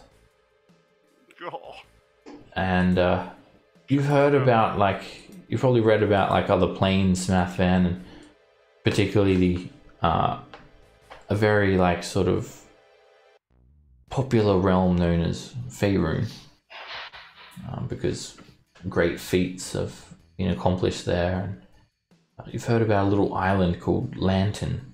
It's off the peninsula of Cholt, where Lanternese wizards create these sort of weapons. They can be fired with bullets using black powder. It does 1d10. It does piercing damage. Very rare item. Is it one-handed or two-handed? It is one-handed, but it has the loading property, so you have to use it with two hands. But With two hands. if you have the crossbow expert feat, you ignore that, and then you can like, yeah, you can use it with a sword, but you need that feat. And do you add the dexterity modifier to the damage? Yep. But no one is proficient with it. So Oh, no. you would just be using your dexterity alone, not your proficiency bonus on the attack. hey, we might be able to And- sell it. It uses bullets. It has a range of 30 feet at short range, 90 feet at long range. And the small box in the back seat is black powder and also known as gunpowder. It is just enough to propel the bullets out of the pistol, and you don't like need to keep track of it. You just have it, and you can use the pistol. So you can get enough of it though to make like an explosive with it, like a keg of it, and it can explode, doing a lot of damage.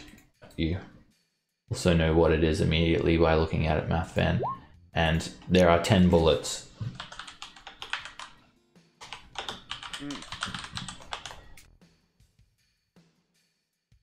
But we're not proficient, so... Yeah, so you won't be able to... You'll just be using your dexterity to make the attack. You won't get your proficiency bonus on it too. But anyone can use it. Okay. I think we sell it. I think we sell it because it's even though it's a little bit more damage. Yeah. I want to see if there's any other buttons or levers or anything else. There are the strange buttons and levers, and when you press them, Colin, they don't do anything. And who's taking that pistol? I'm gonna give it to Ren to put in the party loot in the party bag. Alright, Rin's got it. Alright. My strength is really bad. I cannot carry many things.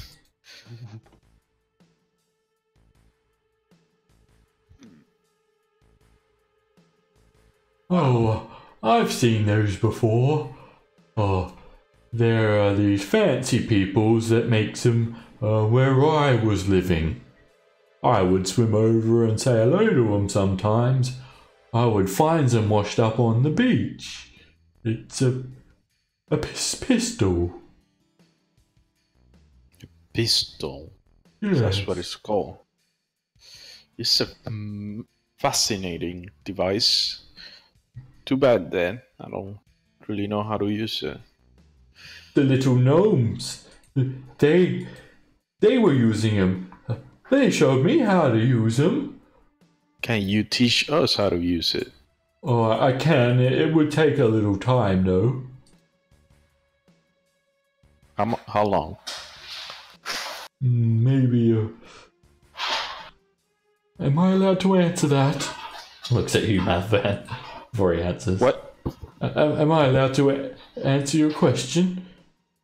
Yes. Oh, good. Can I insight what's going on with him? Me? Sure.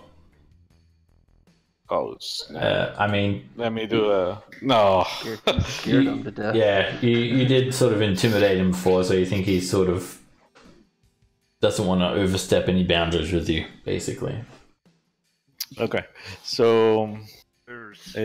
yes, you can answer that. Oh, okay, I can, but it would probably take a few days.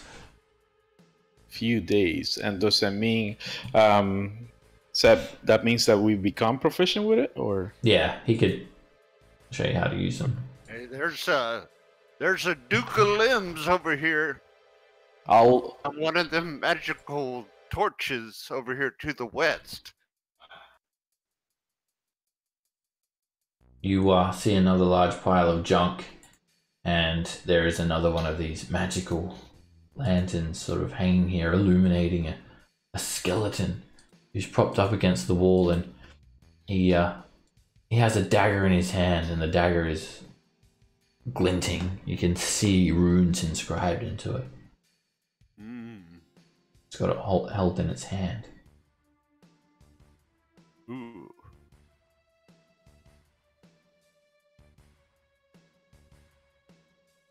So I'm going to get your turtle, get your tortoise. Alright, Get your tortoise. this ready, time Brad. you guys are not surprised. As you go near it, Rin, chokers start to shift and move, and you spot them this time, and they begin to reach out to grab you. Oh my god! But they roll for really good. Jesus. Okay.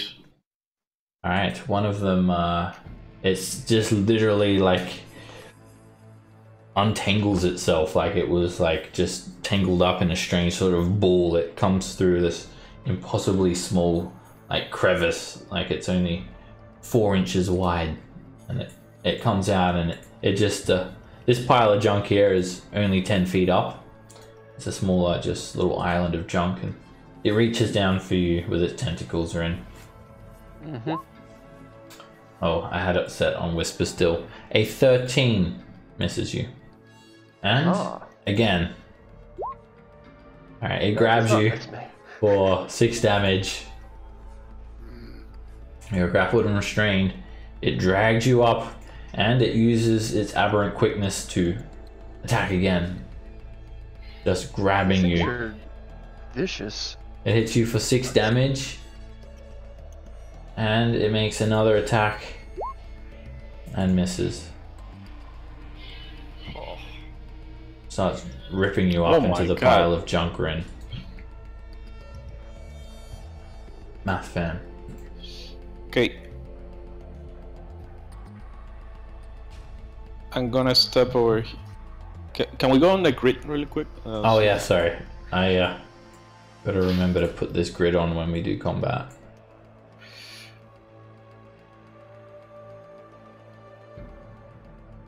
Make it a little bit brighter as well. There we go.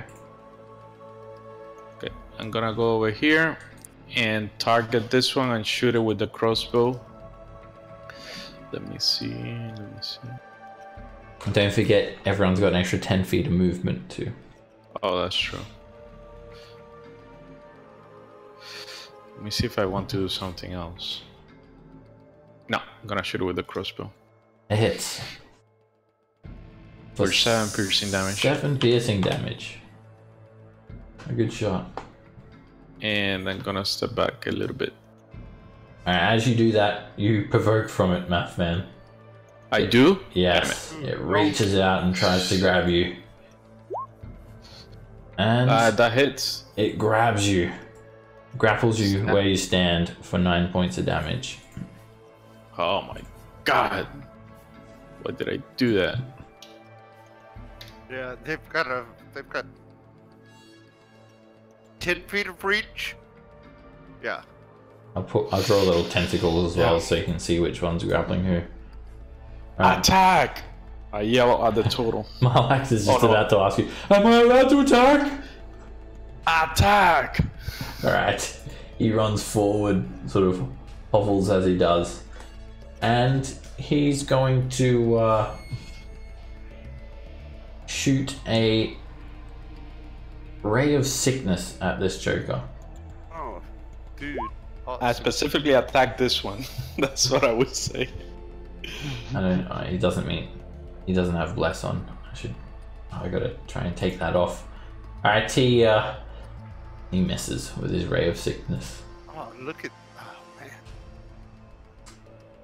And that's his turn done. Actually, he's got a little bit more movement, so he does run up here and tries to interpose himself somewhat.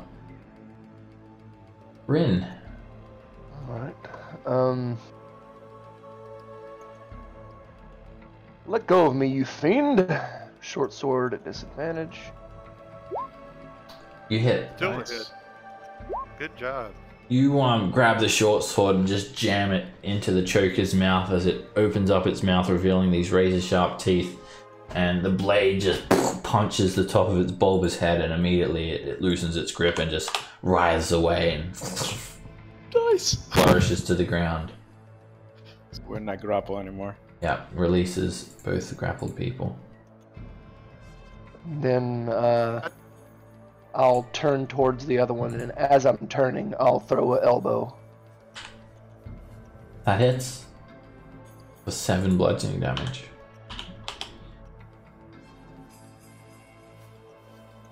And then, can I reach down and pick up the dagger that the skeleton is holding? Yeah. I'll do that with my object interaction, and that'll I be my think turn. I've got my hit points wrong. Let's see. Max level with the Constitution of 2 should have been 10. 8, and the 5 plus 2 is 7, right? Yeah. Yeah. Did I get all of that? Okay, wait a second. Let me fix this. So you should have 17. 17, yeah. How many do you have?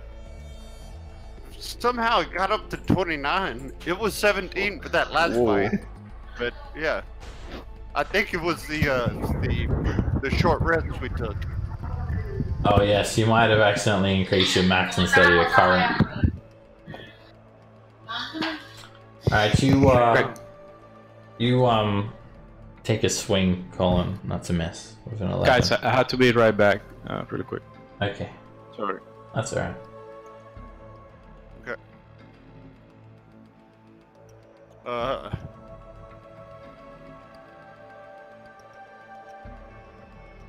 Alright, the choker tries to snap its tentacle at you, Colin.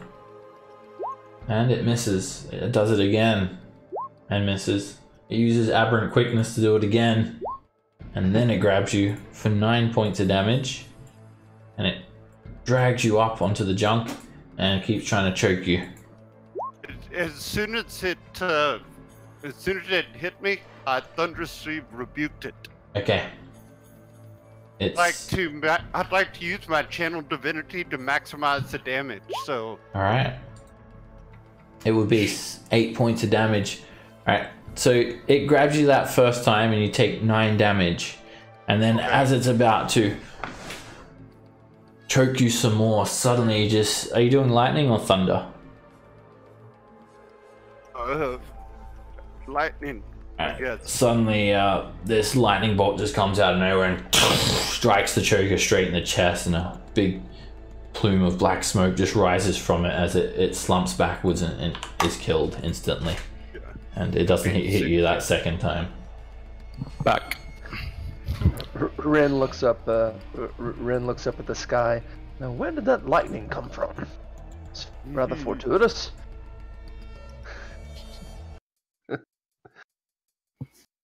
Yes. That's another 100 XP each. I want to take a look at the dagger that I just picked up. It looks quite wicked. Has a very sharp blade and 3 little runes carved into the blade itself. As a ritual, I'm gonna cast Detect Magic for 10 minutes. Okay. Did anyone want to do anything during that 10 minutes? Alright. No. Alright, you guys hang around, and yep, it's glowing with magic. Math fan. Okay, so I'll let them know that is glowing with magic.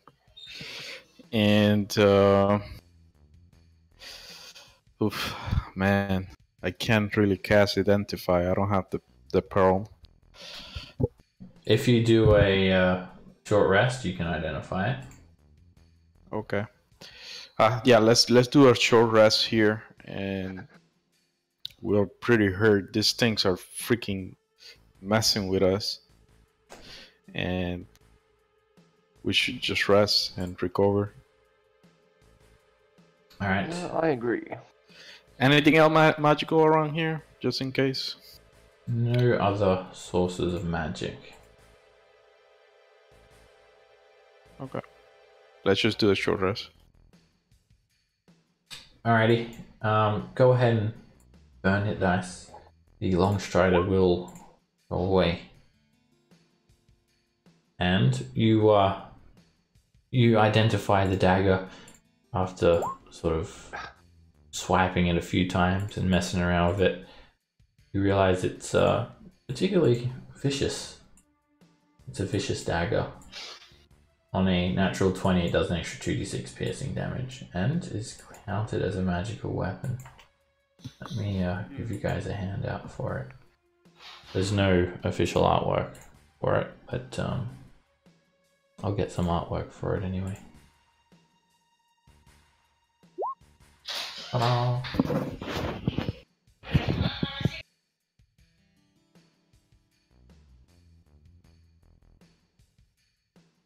Does anyone want to use this? Maybe to pick my teeth. Oh. Your gums would probably not like you for that. If you don't want to crit your gums, you'll do an extra 2d6 piercing damage.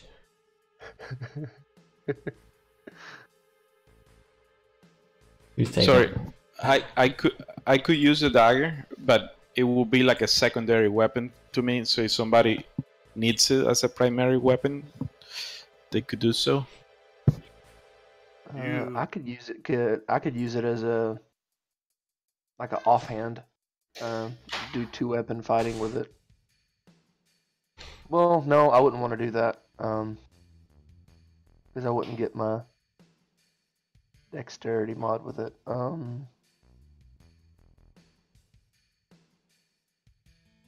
I'd probably use it as my main weapon. It's a 1d4. So what are you using right now? It's a short sword, so it's a 1d6, but at the same time, you know, if I get that crit with it, it's an extra 2d6. Yeah, go ahead. That's fine with me. But Alright. don't throw it away if you get an upgrade on the weapon. Oh, no, I don't plan to. I'll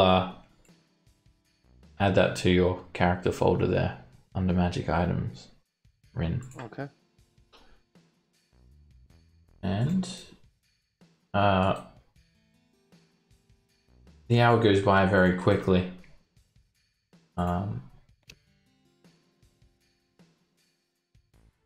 Let's take a 10-minute bio break now, Okay. and then we'll Alrighty. resume. See you guys soon.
How you guys doing? Good, good.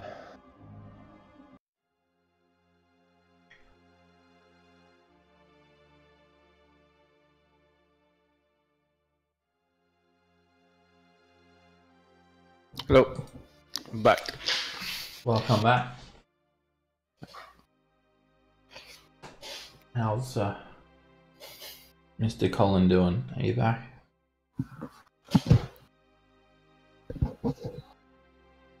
He's still away. I'll be back in a second. So, this place, it seems to be quite expansive from what you can tell. The from what you saw sort of traveling in, the actual sort of arm.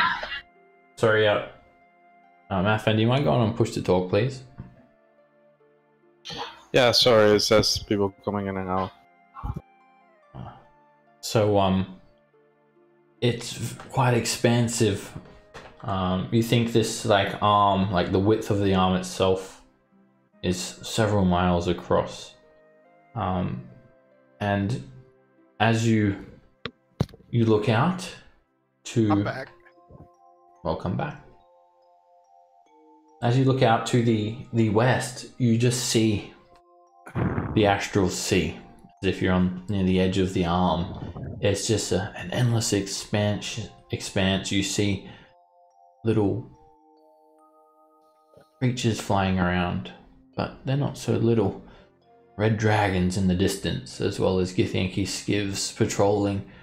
You think that perhaps you could just jump off the edge now and escape, but you'd be drifting endlessly in an unknown plane of existence and unsure as to what horrors you may find out there.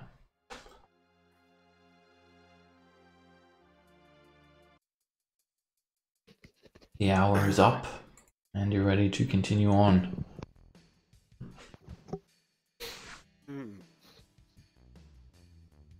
Well, this place is horrible. This is. There was a passage back to the east that we didn't take. Oh, well, I figured that we just follow the here. lights, but Look at Oh. this. Did you want to have detect magic on again, Mathan? Towards the end of your rest? Yeah, sure.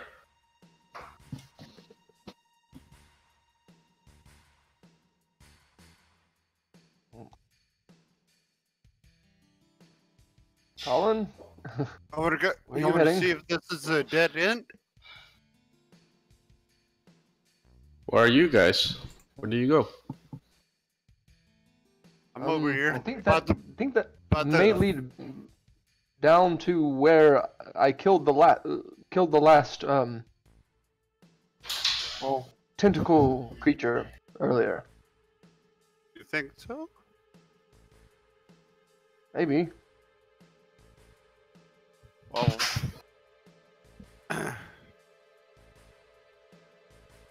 there seems to be something odd. Oh, that may be. It is down there. There's something, but okay.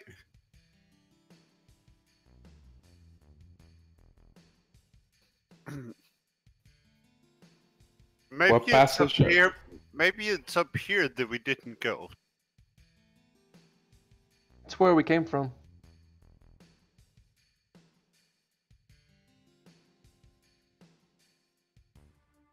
You see like a wide passage that's sort of sloping around to the south there, Colin. There's no magical lanterns hanging on the walls illuminating the area. As you Uh-oh. step in closer, you see a pile of these tubes and a skeleton propped up against it in a sitting position. He faces another one of his kin, 20 feet across from him, also propped up on a bluish looking barrel. Can you make yourself alert to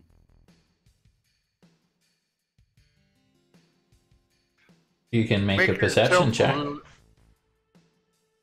Yeah, I guess so. Any magic? You are detecting a strange aura of magic, Mathvan. It seems to come from in the area between the two skeletons. It is enchantment.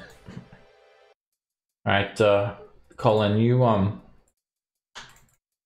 you just like pan the area, trying to make sure that there's no more chokers, I presume, around, and you're not seeing anything. It's just junk everywhere, all around you. No signs of any creatures. But you do notice something, actually, Colin. There is this sort of slick oil on these tubes. It seems to sort of be quite shiny. And as soon as you come near it, pseudopods reach out and whip at you. Oh. The oil comes to life. And you're not surprised. It is a grey ooze. And it's indistinguishable from any sort of oil, basically. Okay. Until you come close enough that it starts to move and quiver and little pseudopods reach out at you. Alrighty, Mathvan, you're up first. So I am going to shoot with the crossbow. A miss. That hits it. That hits it, right? Yeah. Wow. For 8?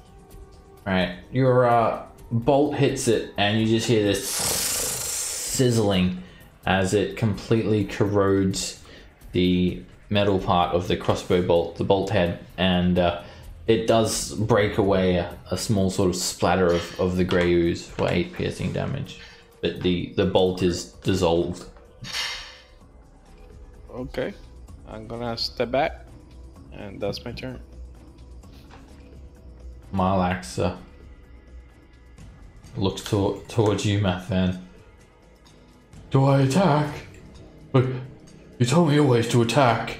And suddenly, Attack! this little flame appears in his hand, and he just hurls it at the grey ooze. He crits. Yeah, he does. Alright, he you does. hear it hiss and sizzle and crackle.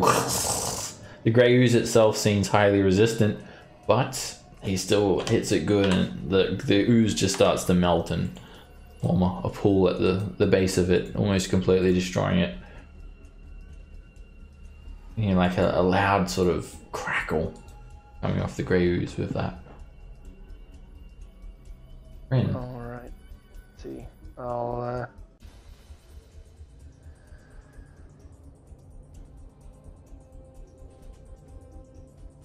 let's test out this new dagger of mine. Whip out with the dagger. That hits. And you slice into it for 4 piercing damage. Luckily, it does not corrode the dagger. And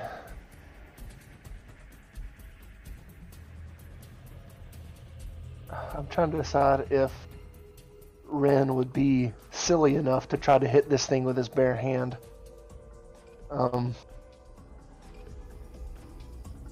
Yeah, he would. That hits for 5 damage, and although it did corrode sort of the bolt of Mathvan's, it doesn't like burn your skin. You just hit the ooze and then it just becomes very viscous and just dribbles down, pooling on the ground, no longer moving. Kind of look at my hand. Huh. Really thought that would have burned a little bit. Oh well. I wonder if there's another one on this barrel over here. Is the magic? Why are these the magic two? No, the magic is still felt here. This strange distortion of enchantment magic seems to radiate in between the two skeletons. So it's an enchantment. I don't like that a little bit. Be careful, guys. There might be a trap. All right. And I don't see an actual object. No. This is like a very sort of wild swirl of distorted magic here. This feels very volatile. And it's coming from in between the two skeletons. Yeah, don't go anywhere near there. The skeleton, does it look like it has been, like, can I see, like, it has any broken bones, things like that? Like, did it die traumatically? Make a investigation check. Ah. You're unsure. Hmm. The way the skeleton is sitting, it looks like whoever it was died where they sit and has been dead for quite some time. What about this barrel over here? Does it have the same type of oil on it? No, it's rusted and looked like it was painted. Some of the paint is peeling off. Alright, I have an idea. Stand back. All right. Stand back. So I'm gonna grab a rock, throw at the center of the magical. Right. The rock actually just goes straight through and just bounces along the ground. So nothing happened? No. Nothing happens when you throw the rock through there. So it might only affect people. An enchantment. I'm gonna grab one of these tires off the stack Okay. and throw it in between. Alright, it just like rolls along the ground and bounces against the far wall.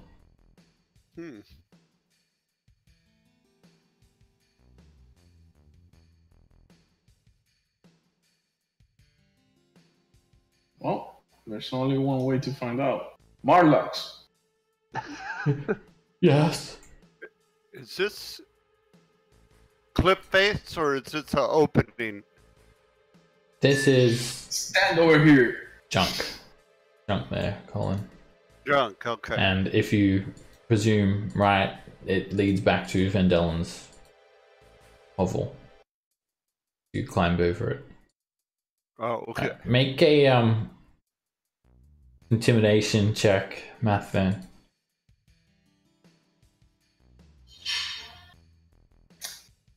I actually want to fail this one. I was about to say, when he asks Marlax to do that, I don't think I feel comfortable asking someone to do that. That's. Oh, do you think it could be dangerous? It could be. Well, I don't want to do that then. Fine, Marlux, fine. Oh, you convinced me. You have been useful this past 2 encounters. Oh, goody! Claps his hands together. But don't act like a coward anymore, alright? Yes, I'm only going to go into my shell if everyone dies. Did Or we if find we tell you to. Did we yes. find a grappling hook on the ship that brought us here? Yeah, we had a.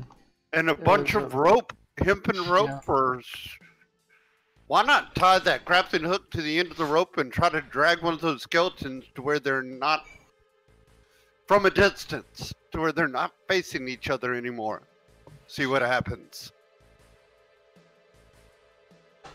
Anybody want to try it? Yeah, sounds like a good plan. But Any of you guys got dexterous fingers? I have a +2 modifier. Well, I mean, if we could, if all we want to do is make the skeletons not face each other, then, well, why don't we just do this? And I'll like to just throw a rock to hit one of the skeletons. All right. Well, I'll say a rock, a piece of metal or something that's detritus of some sort. Yeah, you find just a bit of scrap metal and you throw it at the skeleton and just sort of knocks it over to the side. It just collapses and falls down. And instantly, the magic that you're detecting, that fan, fades away.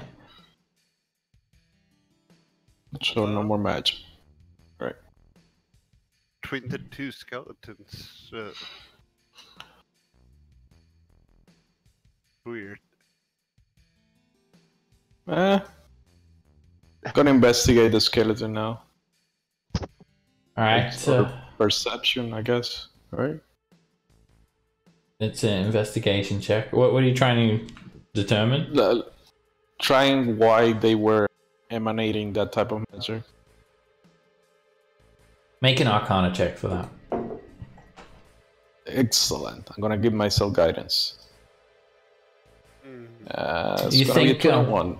Alright, you think these creatures perhaps had some sort of innate arcane ability.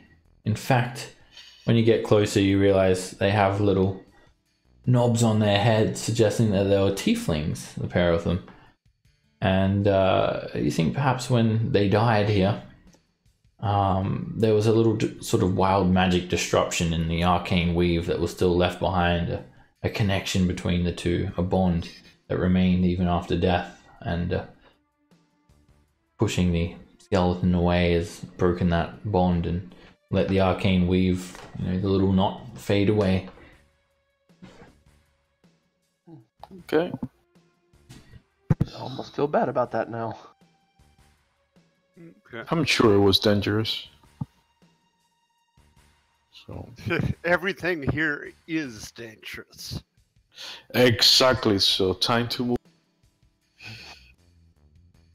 So for how long does this detect magic 10 last? minutes. Because to be fair, I kind of wanted to have detect magic at all times. Yeah, it well, every time you cast it, you have to stop for 10 minutes. But yeah, it's worn off now. Okay. Okay. So here we go. So you Watch guys want for- to do that? Do you guys want me to stop every 10 minutes to cast detect magic? Yeah, Oh. just let us know. I mean, if we come up to and this is out of character, like if we come up to a spot that we might want to investigate a little bit, sure, but it would massively slow us down if we were to stop every 10 minutes. So Yeah, so if you stop every 10 minutes, then you're going to be at greater risk for wandering monsters to come by you. But there's definitely nothing stopping you from doing that. You may get interrupted though with some wandering monsters. Things are alive and moving here. There is a big pile of small round objects that seem to be sealed up in this translucent slime. You liken them to eggs. Uh-oh.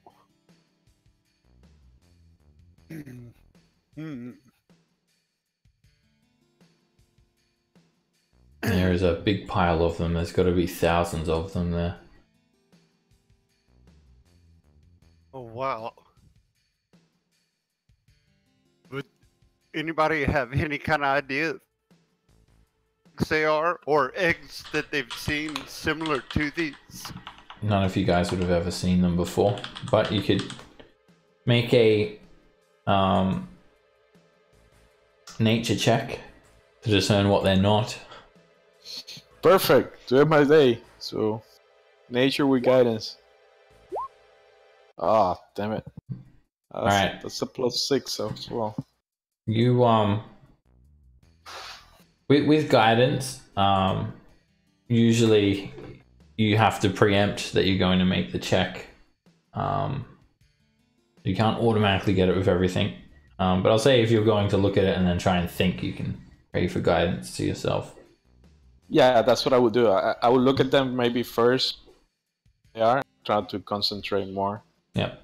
And keep in mind that is also concentration. So if you have detect magic up, you'll lose it too. All right. Yes. All right. You can tell that they're not definitely not chicken eggs, and they're definitely not eggs of any animal that you've ever seen. In fact, they have almost an alien-like quality about them.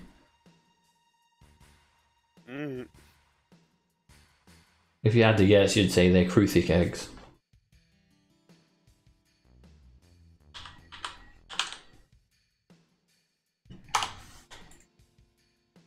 Anybody want to dig around in the eggs? Not particularly, no.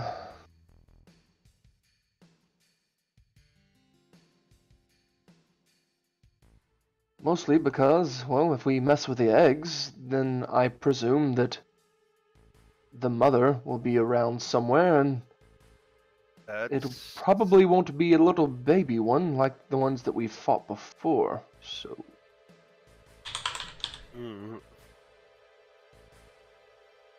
Perhaps not. Do things continue this way? If you look out that way, you just see like the endless sea of the astral plane, red dragons flying around, and you think he skivs just patrolling the area. So something laid eggs here right at the edge of the astral sea.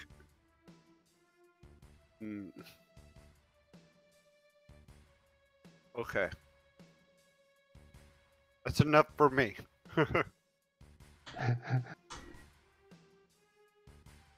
Maybe we'll come back to him.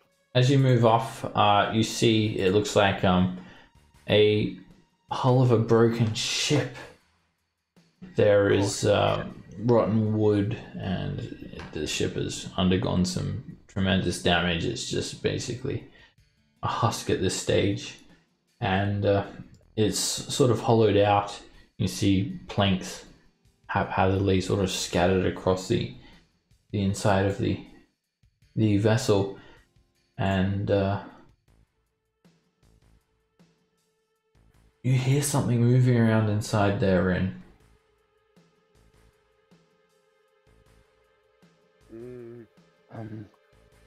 This Hello, Corsair ship wasn't so lucky.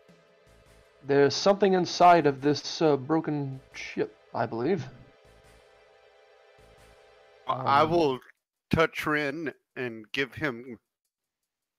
can check and see what's in there. Go for it. I'll poke my head around into the... Alright, you look around, and it's there's no sign of anyone in there or the creature that's making this noise. You do see, however, a locked sea chest just propped up against the back wall over here. It's a chest. There is all sorts of stuff just lying around as well, like random objects. See like a dirty mirror completely caked with gunk. There is a rope. It looks like an old dresser, and just trinkets have just gone into disrepair and scattered about all over the ground. Yeah, I think at this time I would ask the group to stop for 10 minutes so to cast detect magic. There's a lot of interesting things in here, and I'm quite fascinated by all these trinkets. So okay, I guess we can do that. But remember, there was I did hear something moving around, so be prepared. Yeah. And I'm going to approach the chest. Alright, Mathvan lays down his ritual mat, and that'll take you 10 minutes. Meanwhile, Rin, you go and approach it. It's a large sea chest, very big. You know, it's like 3 foot high, 4 foot wide. It's bound with iron. It's locked. So it has like a visible padlock on it, or It's not a padlock, but it has a lock built into it. okay. Well, I'm not as good as my brother with this. In fact, I don't even have his tools on me. Colin, didn't we find a crowbar when we were on Yes, we that did. guy's ship? As you guys are discussing this, suddenly like the dusty mirror just like floats up towards you, Rin. It's just like floating in the air. It's an old tarnished looking mirror, completely caked with gunk. It's like, It's just floating towards me. yeah, it's just like pointing towards you, hovering in front of you.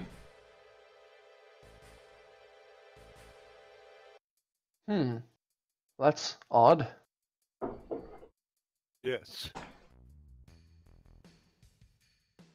Is it It like gestures towards you with a bit of a jig. Make a insight check, Rin. The way it's presented to you, as if like it wants you to take it, whatever this is that's holding it out towards you. interesting? And how big is the mirror? It's a hand mirror. Oh, it's a hand mirror.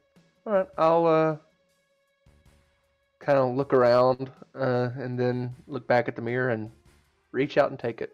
Alright, you take it. And it's so heavily caked with mess that you can't see any reflection in it. It's just scum is caked onto it.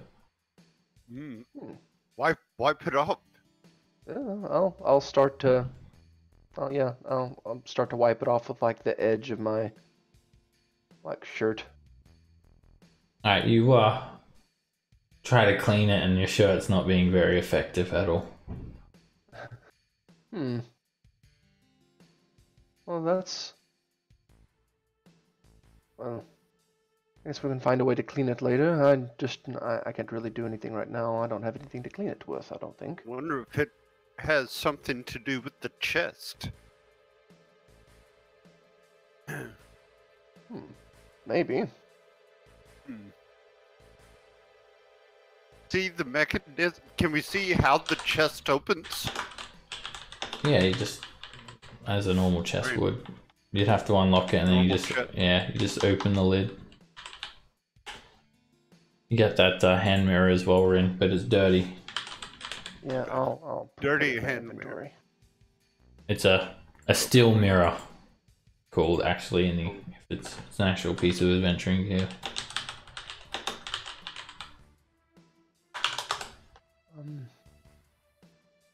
We gotta get this chest open. Yeah, Colin, I agree. We have a crowbar Yes, let's. that we found let's- on the ship. You just feel something like push you quite hard, Rin, when you like mention opening the chest. Something push you. Something invisible. From whatever direction I got pushed from, I'll take a swing. Right, you just swing into the air, and you don't hear any movements or anything like that, suggesting to where this apparently invisible creature is as well. Is the ritual done yet? Yeah, the ritual is done now, and you don't detect any magic, Math Fan. Not even on the mirror? The mirror, no. Okay, so I tell the group that mirror was just floating around and it is not magical. And So there's something invisible that was holding it. Yeah, you can also tell now, obviously, this creature is not invisible with a magical means. So it's naturally And it invisible. doesn't want us Yeah. opening the chest. And even if a creature is invisible, usually, you can hear it moving, footsteps or something like that. It's either incredibly quiet in the way it moves or undetectable.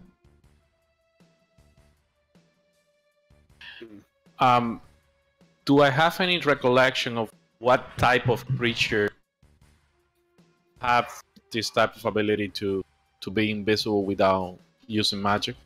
Make a Arcana check. There are a number of creatures. I am giving myself guidance for this as well. Sorry.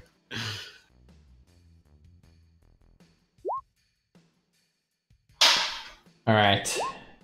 Your detect magic does go down when you cast guidance, and you have a think. You sort of try to think about creatures that are undetectable, and in fact, there aren't as many as what you'd think. Like most creatures, if they have an innate invisible feature, if they do something like push someone, then they'll reveal themselves. Or at the very least, they'll make some sort of noise. So you actually narrow it down to some sort of ghost, Math Van, but you can't discern exactly what type of ghost it is. Yeah, that's fair enough. I'll tell the group. I think their thing is haunted. Let's slowly back off. Well, it did give me a mirror. Maybe it was trying to give me the mirror so I wouldn't want to open the chest. Is that right, Mr. Spirit? Ghost? Maybe Miss? Knock on something? Let us know. You hear one coming from right near you, just like over on this wall. Loud knock. Alright, well, thank you for the mirror, and we'll be respectful and leave you your treasure.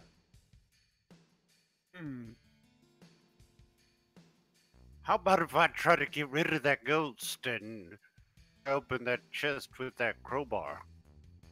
Well, Yeah, go ahead. Open the chest.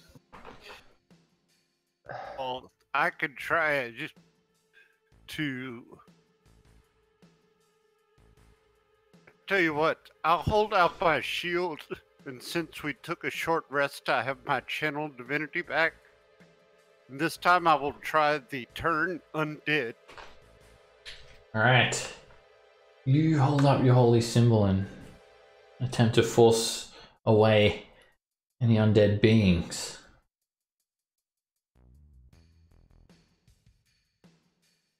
And? Nothing.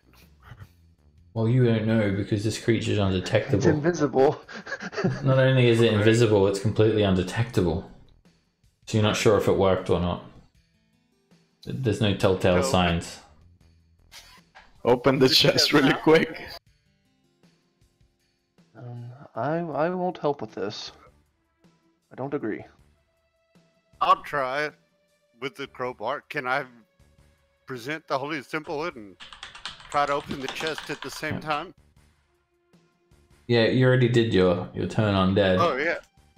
So I'll see, and I'm saying, can I open the chest now? You See if anything happens. you feel yourself get shoved quite abruptly, and it's a very aggressive shove this time. Okay. All right. Guys, I think it is totally safe, but I think the two of you should open it. No, I think we best leave that chest alone. I believe so too. Before I leave, like the ship hole, I'll say again, and thank you for the mirror again, and I'll leave. Alright, you feel something grab you. Or grab at the mirror. Oh, it wants the mirror back. and then it like grabs your like cloak or whatever you got, and tries like you see it rub against the mirror, but it doesn't clean it. You get the feeling that it wants you to clean the mirror. Okay. Oh, okay. I'll. Have any cleaning Hmm. utensils? Is it like caked on like the? Yeah, like you're gonna need something more than just a rag to Would clean I be it. able to, if I was very careful with my dagger, be able to like scrape off some stuff without scratching the mirror? No, that's gonna be like No. you need like at least some water or something, and or magic.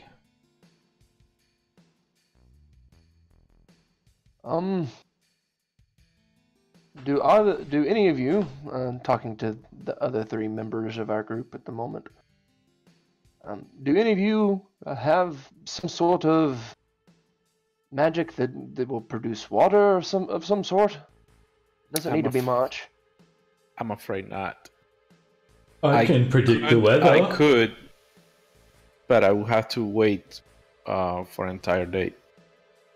Ah, I have a priest pack, but I don't know what's in that. What about those 2 potions we found? Well, I have a water skin as part of my starting. I don't know if it has water or catcher. You check it out, Mathven, and the water is still inside. Okay, so I'm gonna hand you my water skin, Ren. alright. I'll wet the mirror and vigorously scrub Alright. with. I'll take my water skin back with the remaining water.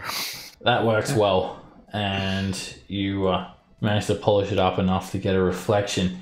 And as you do, Rin, you are shocked by what is standing right behind you. Yes.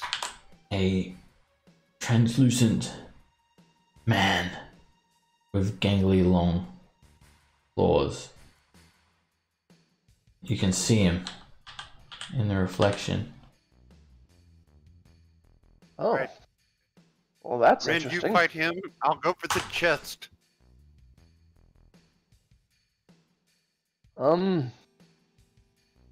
What type of stance has he taken?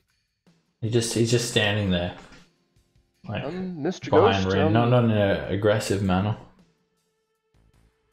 So, did you want me to see you for a particular purpose? You can...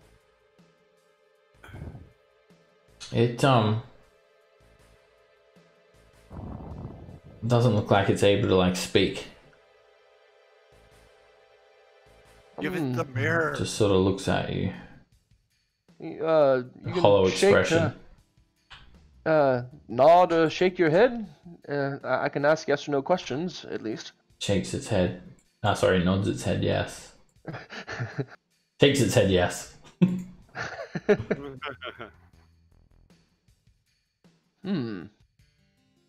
All right.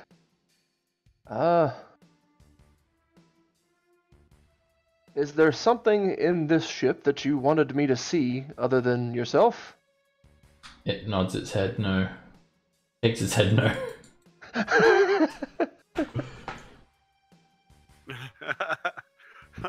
And you look at it, and it's just like a drab, featureless, hairless humanoid shape with particularly long clawed hands, but other than that, there's no discerning features about this creature. Very generic looking humanoid shape.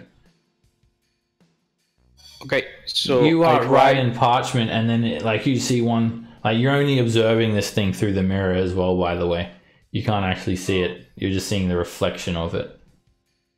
And but yeah, you can like gather around as if Rin's holding it up and to observe it. It points one of its gangly fingers up to your parchment and ink pen, Math fan. And I'm gonna start asking questions in regards to what's in the chest, and he can note yes or no. It like reaches So- out to grab your parchment and pen.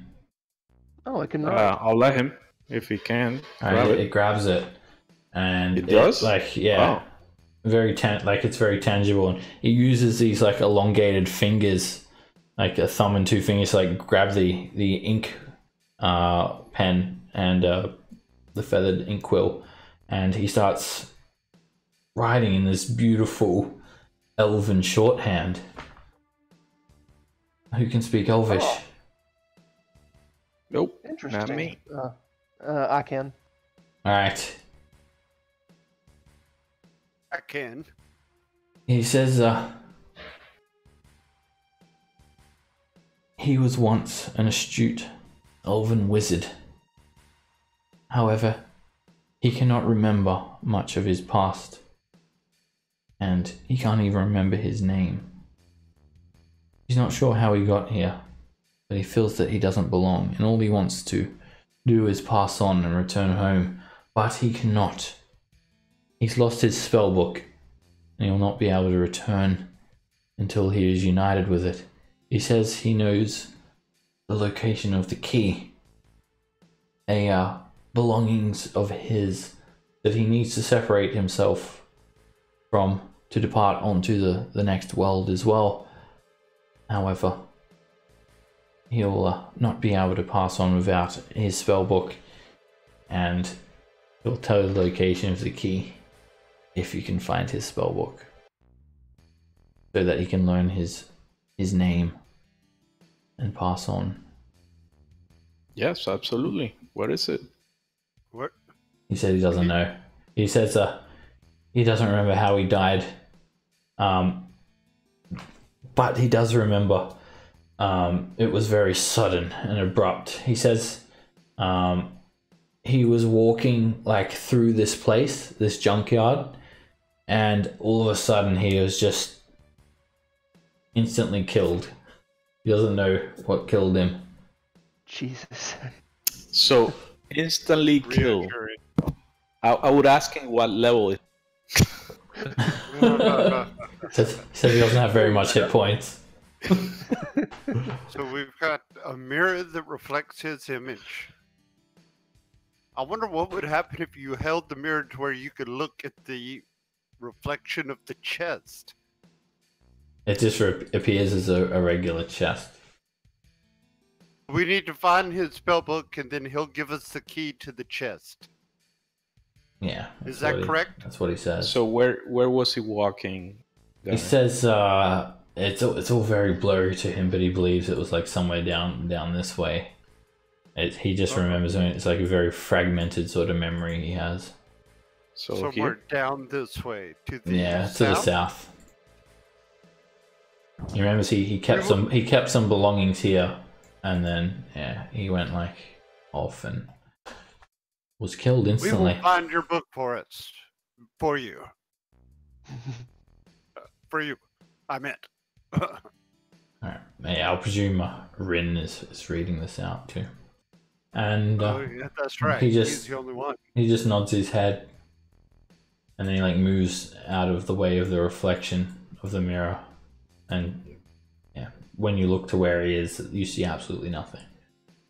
I would like to walk with a constant check for sudden death. I presume you would be at all times. All So right, the well, plan that was is illuminating. simple. There looks like something this way. The plan is simple. What's the name of the turtle again? Marlax. Marlax. Walk ahead a few meters ahead of us. Oh, yes? Yes. Oh. Is that going to be dangerous? Rem, let him walk ahead. Well, Methan, I understand that it will be dangerous, but I just What don't is think this? that. Oh, is it going to be dangerous? No, More than because likely. this time, at the first sign of danger, you can at least temporarily go into your shell. So Oh. you can be more defensive. I'll But be if we tell safe. you to come out, you better come out. Oh. Hmm. And Mathfan, make another intimidation check. That was great. Yes, he could like. I'm gonna, since I planned this, I'm gonna give myself. Sure. Oh my god, this is horrible. He looks up to Rin. Oh God! You said it's going to be dangerous. I don't want to go first if it's dangerous. What do you think, Rin? Well, The plan is solid. well, it's gonna. Whatever happens is gonna. You know, I mean, if it's instant death, then I'm very sure that none of us would be able to get away from it if it's that bad. Oh, you're very quick, Rin. You can go first. I gave him Rin the sign like cut it off, like like stop talking. You're scaring him. You're the one that's been scaring him. Rin's brave. He's going to go first. Oh my god. Alright, Colin, you're interested in this I'm interested large in chunk this of over metal. here. So it's almost like a massive door of like, or a side of a ship. A huge, massive metal fragment that's been like ripped away with incredible force. And there's like a porthole, like a circular opening. It's 10 feet up though, and you'd have to climb up there to get in there. Okay, guys. You need to make an athletics check to get up. I'm guessing we need to go up here through this portal. Why? Just a guess.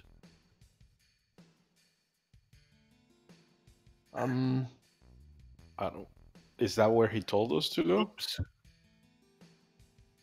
Told us he was somewhere around here, but I sure failed my athletics check. Yeah, trying to get with up an there. 11, it's relatively sort of smooth, and you can't get any handhold on it just by trying to climb up with your hands and legs. There's the passageway up there.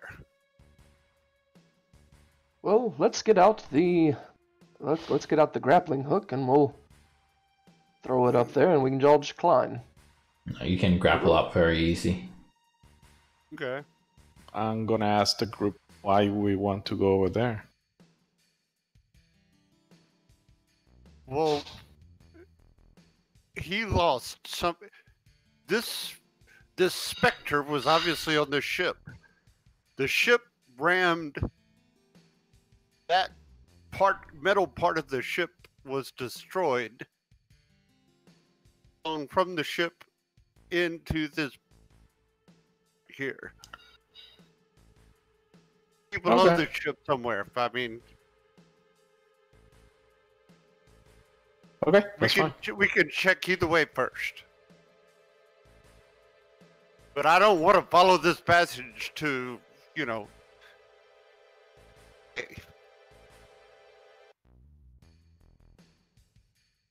I'll use the rope to go ahead and climb on up and over. Ooh. Alright, you climb up and there's enough room for anyone to squeeze through. And then it's a 10-foot jump down. You would hurt yourself if you jump down. I'm gonna step to the bottom of the door and ask them, what do you see on the other side? Well, it's pretty dark. I can't see anything past, I don't know, about 60 foot out. Can And you there's see really- 60 foot out? I'm gonna cast a light on him. Temporarily, I'm gonna take it back to me, so you don't have to change that much. Temporarily, I'm gonna cast light, an object that he's holding, Okay. so he can see. It does good to illuminate the immediate area, but it doesn't illuminate any further than dark vision would. Is it a passage? A 10-foot drop. Yeah, there is a 20-foot wide sort of passage, you could call it. Seems to be an enclosed area though, and it's actually like got a roof made from corrugated iron that covers the entire area. There's no light whatsoever. Whatever How about he attach cast that light grappling on. hook. How about like wedge that grappling hook where it's not gonna come loose? We'll Do you want to rappel down follow that the path? side. Yeah, you can rappel down with the grappling hook like that easily, Yeah. Colin. Well, I'm still at the bottom. I haven't climbed yet. Are we going that way? Let's check. I mean, it's got to be something. Oh, sure. I'll go. Climb. Alright, you guys climb up. Marlax climbs up, and then you interpose the grappling hook and rappel down the other Hey. side. I'm stuck. Okay. There we Now, go. if I've led us all to instant death, I'm sorry. Oh. I see another pile of eggs, I think. Down, after a short distance, 60 or so feet, it comes to a dead end, completely encased by junk. There is a stone throne, sort of just sitting there. It's high backed, it has a purple tinge to it, and there is a big pile of these eggs. Is the throne made corner. out of 1,000 swords? Not quite. No? Oh, You just remind me, Game of Thrones starts soon. Start Yeah. soon. Very soon. Okay, we're gonna have to start going through all the junk to see if we can find this book. Well, Oh, he where said is he said he detect was magic when you need it? walking along, and then got hit by Yeah. something. So there's this this purple coloured stone throne. It seems to be made of some sort of gem of some sort, or marble. Yeah. And yeah, Hmm.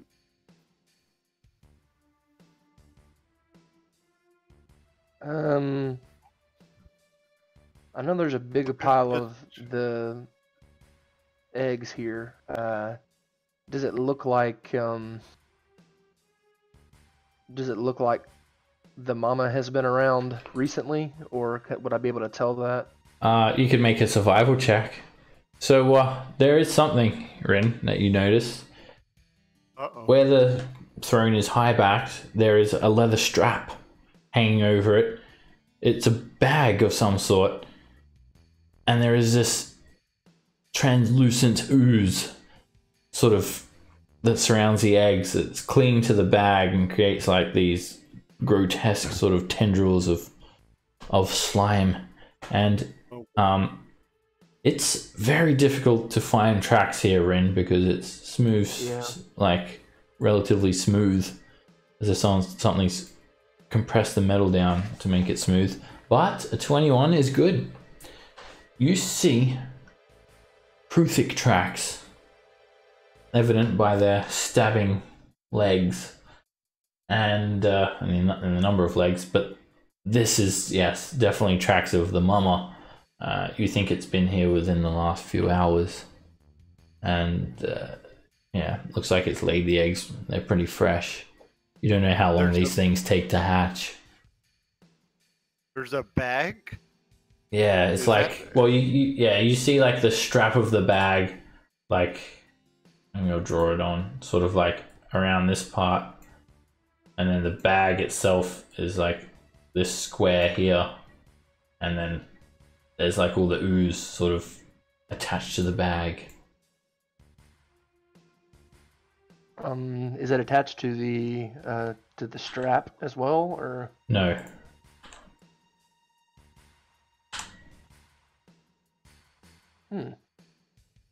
Oh, we gotta get that bag. The bag itself looks pretty nice. If you look at it, apart from the fact that it's covered with slime, it has a little face on it, a little leather tassel, red and blue pattern. Oh, I'll. golly, where's my mage with mage hand when you need him? I'll look to Colin and say, well, get ready. I don't know what's about to happen, and I'm gonna reach out and attempt to take the bag. Alright, make an athletics check. You like take the strap off easy, and then you try to pull the bag, and this slime is surprisingly tough. You try to rip it, and you don't break the membrane of the ooze in the bag. It's just sort of stuck there like a rubber or something. You want to try to get with my help? You can give it a go, Colin. Make an athletics check. I'll step aside, let him Could try. use the health action. Alright, Marlax wraps his arms around your waist. I got you. And he pulls you as you pull on it, and then you rip the bag off, and it sort of breaks the membrane of the eggs, and little eggs just fall out like little marbles rolling all over the ground. Oh shit. Is there anything in the bag? You open it up, and it's quite big in there, Colin. You just see darkness. You can't see, like, it's as if the bag itself defies the laws of physics and space. Yes. And before you've even had a good chance to look, some of the eggs just they just expand rapidly and explode, and 4 young Kruthix burst out from the eggs. Nice. Okay, run away, run away, run away! And Shit. they I'm sorry, are guys. still covered in this translucent slime. They screech and hold their blades out, and So They got we fought much larger young very quickly. Krothiks. These are baby Krothiks, right? So they're weaker. They have They are. 1 HP. they are baby Kruthix. But yeah, the eggs just sort of like blew up like a bubble and then exploded, and the Kruthix came out. They're definitely babies. So Okay, we know what type of eggs these are now. if these are the babies, so yeah, I think we're you safe. can imagine what the mother is like. Jesus Christ. I wonder why the throne. So we are more Okay. comfortable when we die, like so we can sit down and die. Oh, Like crit! rested. Starting off You with a see- crit. That's an extra 2d6 damage. Yep. Oh, Extra shit. 2d6 damage. Yeah. Alright, you stab that Kruthik immediately in the head, and it just sinks to the ground. Nice shot. You know, I just thought of this, because I set up the crit to where it would roll 2d6. Would it also roll another d4 as Yeah, it should. Yes. well? Okay, well, it doesn't matter for this one. That was a good killed shot. it, but all right. I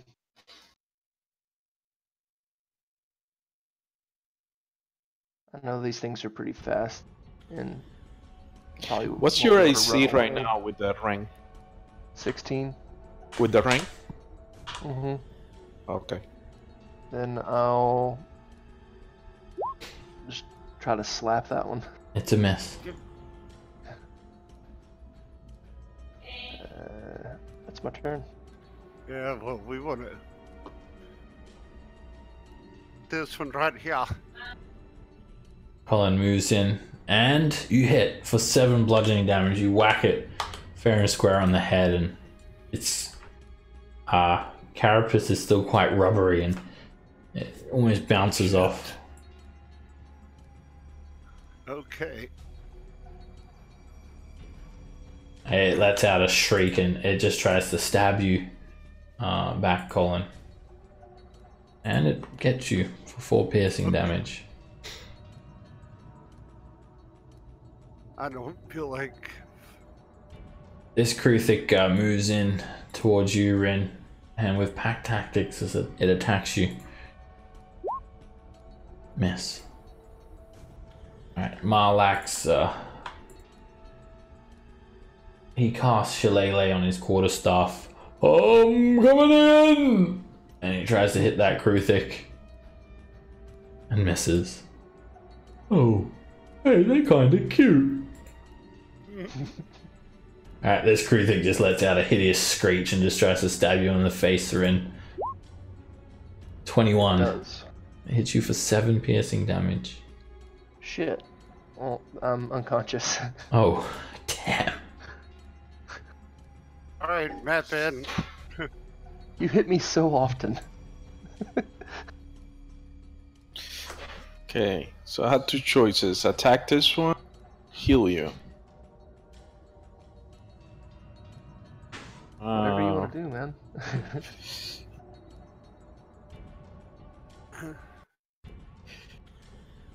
Marlax sort of looks. If two more of you die, I can go in my shell. I am going to. Who goes first? The cleric or That- this one? That's pretty metagamey.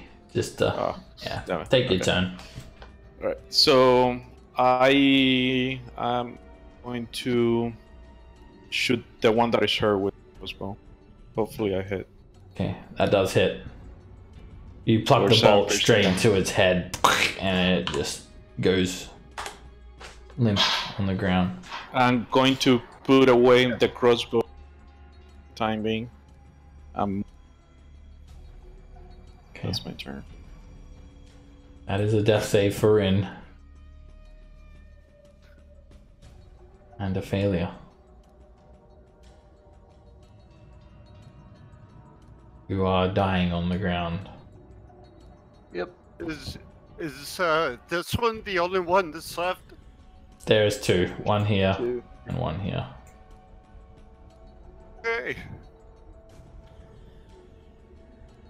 You whack it for 5 bludgeoning damage. I hate not having any spell slots. Alright, this Kruthic looks like it was about to get Rin, but instead it turns around to you, Colin, and tries to stab you. It hits for 7 piercing damage.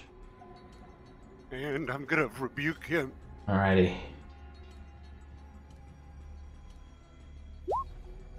He makes a saving throw and takes 4 points of damage. Is it thunder or lightning? Lightning. Alright, another lightning bolt just strikes that Kruthic and it just wipes it out. Hits the ground. You smell its roasted flesh. Actually smells quite nice. Marlax, he runs up to the Kruthic, trying to distract it. Hey! You! Stop being mean! Swings at the Kruthic, and he hits.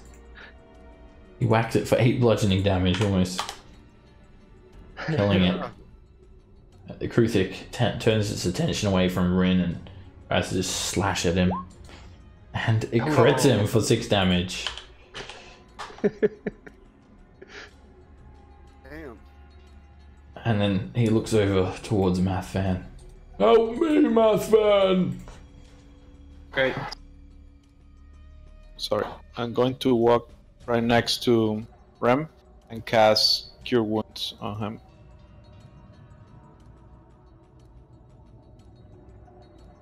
For 9 healing. Nice. Oh, you've got a bunch of slots left. Good. I have 1 more. Rin. Oh yeah.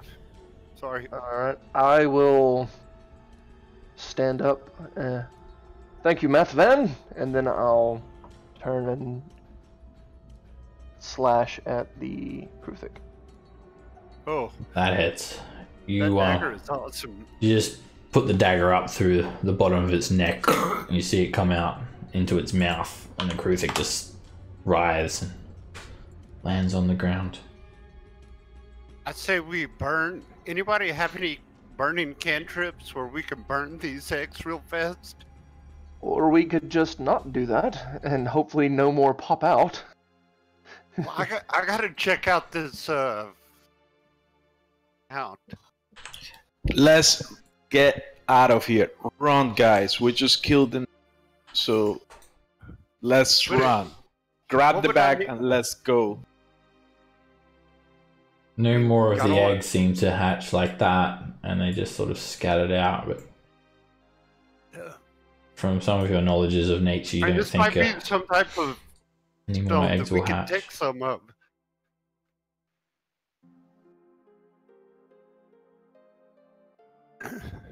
Okay. Well, I mean, if you want to take some, Yeah. I mean, just hit it with your hammer there and take a few chunks. Does the throne look like it would break Yeah, very easily? you could definitely like give it a good whack and. Go back and see if I can break a chunk to take with me. Alright, you do that. Break off a chunk, and it looks like some sort of like non-valuable stone. Non-valuable stuff. Yeah, it's just like a chunk of purple rock. Okay. But Alright, it may have some use. I grab. So, I find some on the ground and put it like in the on the throne. When people out. Okay. Alright. Alright, you guys just hear this I'm hideous going to put away screech. my crossbow and equip my shield, Okay, and I have a free hand. okay. What do we hear? You guys hear like this hideous screech that just sort of echoes like throughout these corridors. It's somewhere off to the distance though. It sounds very loud, like a big Kruthic. Pick up the pace, guys. Time to go. Okay. The You can- grappling hook. Grappling hook, quick! What's You- in the back? We don't even know. You can grapple over. Wow. Okay, Well, that so was quite harrowing. Look at the bag. that bag is going to be.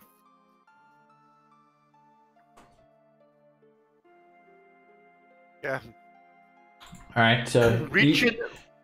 Yeah, you look in the bag and it's like just dark, and like you reach your arm, like your whole arm can go in it, even though it's like only a small, messenger bag. I put the chunk of the throne in the bag. Okay, it just like drops down into darkness. Alright. Is there anything in the bag? You grab the bag, Mathan, and tip it out, and there is a pointy hat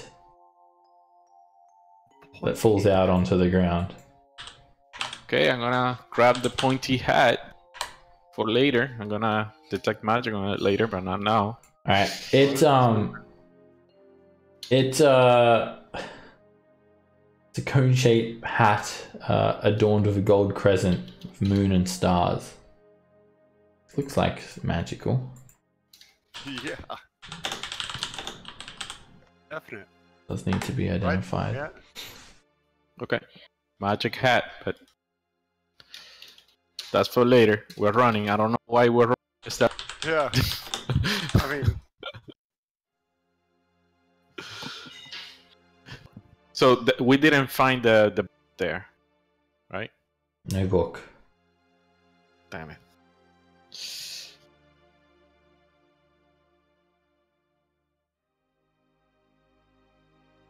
We don't have any more hit die.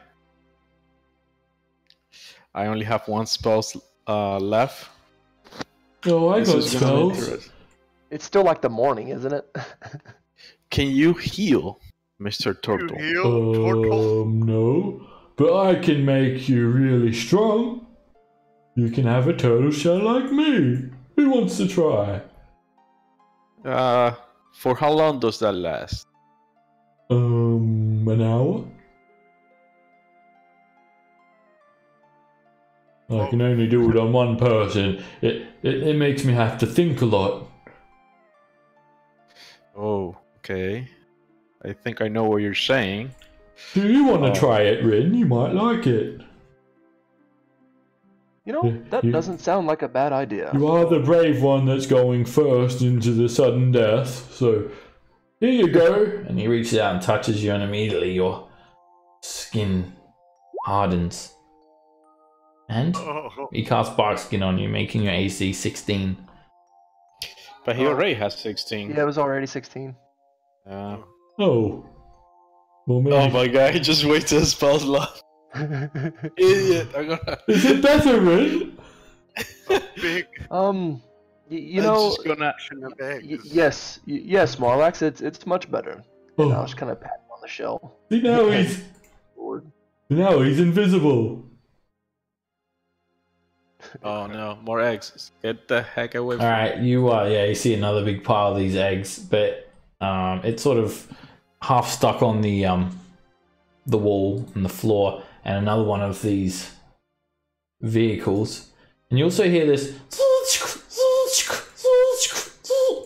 like, and some creature, mechanical sort of construct moving around to the east. And then you just hear this, and you see this bright glow of light that sort of illuminates all the darkness momentarily. Wow. Mm.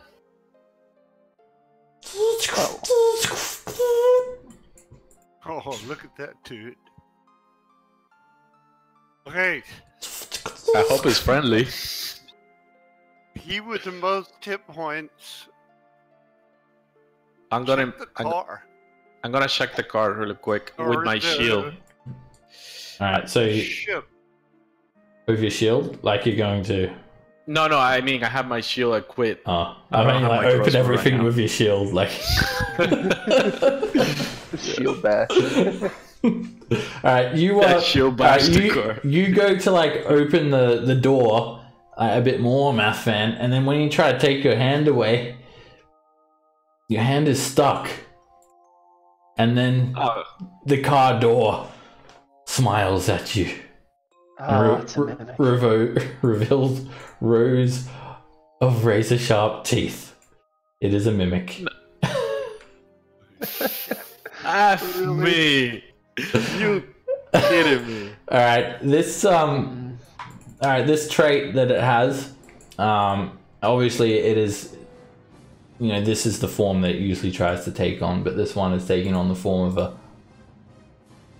a what did you call it, Rin? A metal carriage. So while you're grabbing onto it there, Mathvan, you're just grappled, so you can't move. It doesn't give you any disadvantage or anything like that, and someone can try and free you. You can try and free yourself, but because it is like, it has this like translucent adhesive around it, any grapple check you try to make will be done. To try and break the grapple will be disadvantage. Okay. Alright. Rin. Here. I'm going to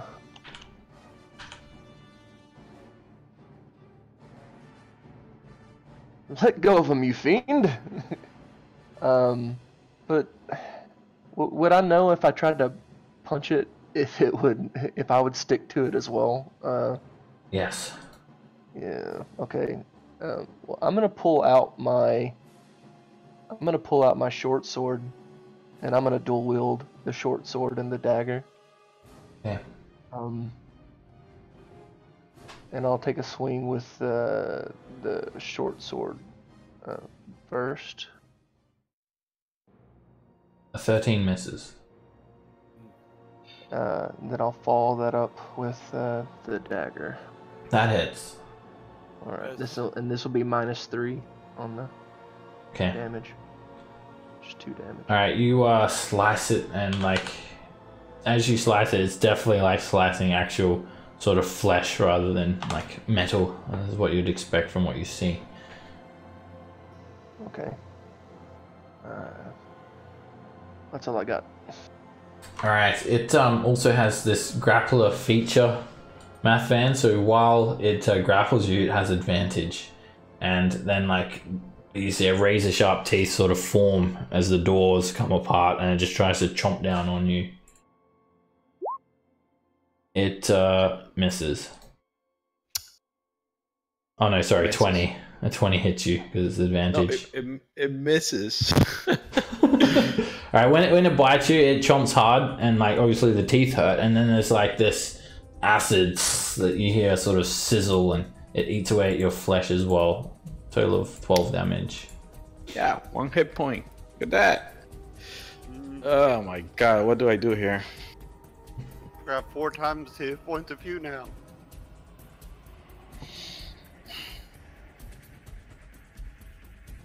Can this thing understand any language? You can't imagine it does. Okay, so Break free no and language.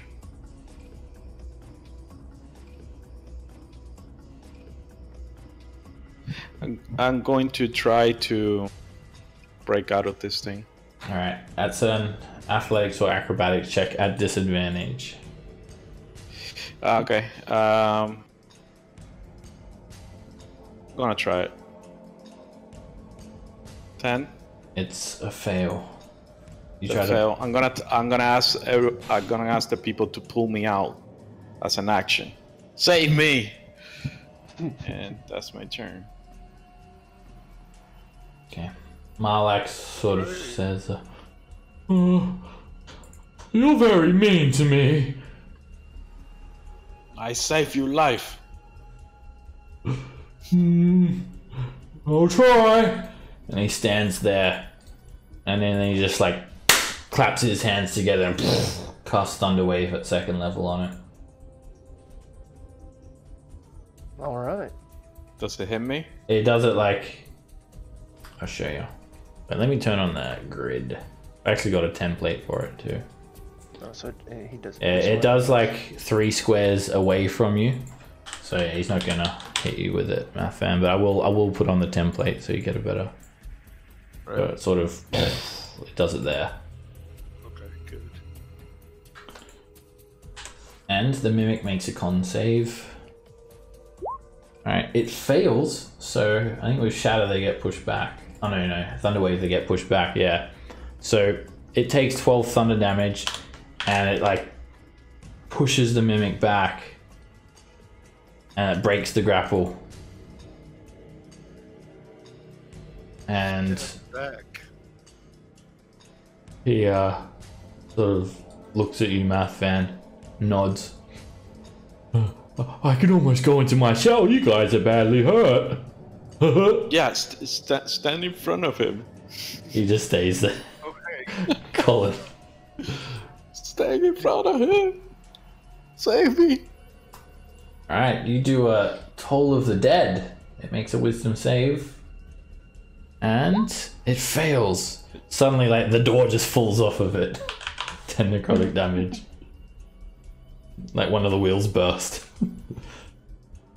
Alright. Bryn. All right.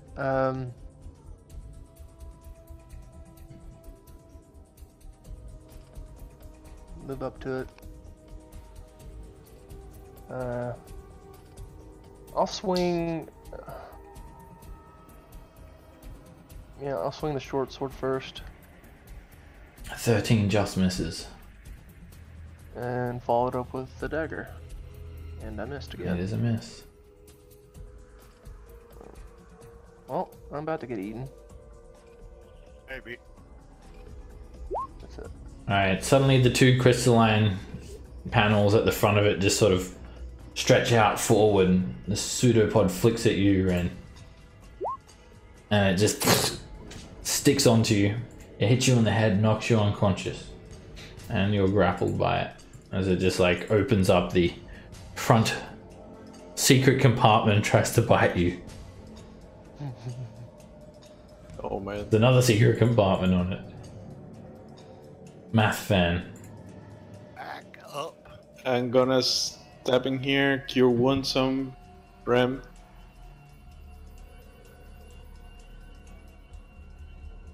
Only 5 bastard. So Better than Better nothing. than none. so I move 5 feet. I remember that I have 35 more left.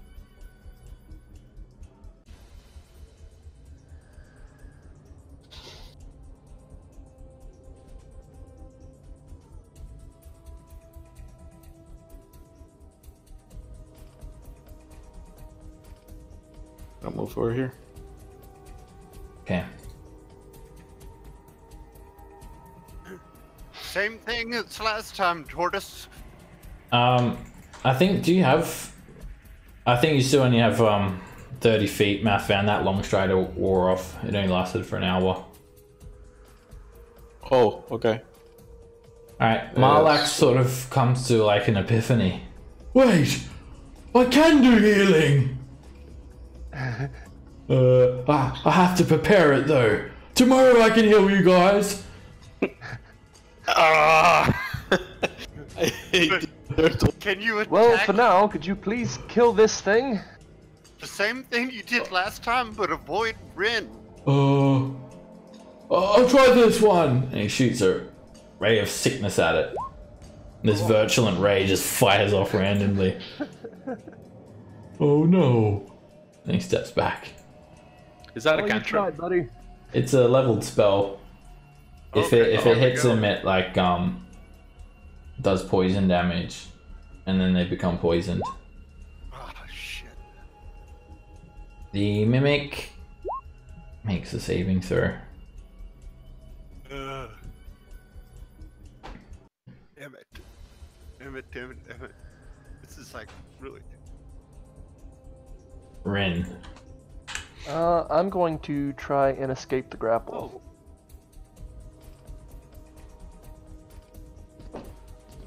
Athletics or acrobatics. A 13 is a success. Alright. I can't really... If I try to back up, it's got an opportunity attack on me. And that was my action to do that. What to do? You can dodge. No, it's an action. You don't have Step of the Wind yet. Nope. That's because I took a level of paladin. That's gonna come in handy later.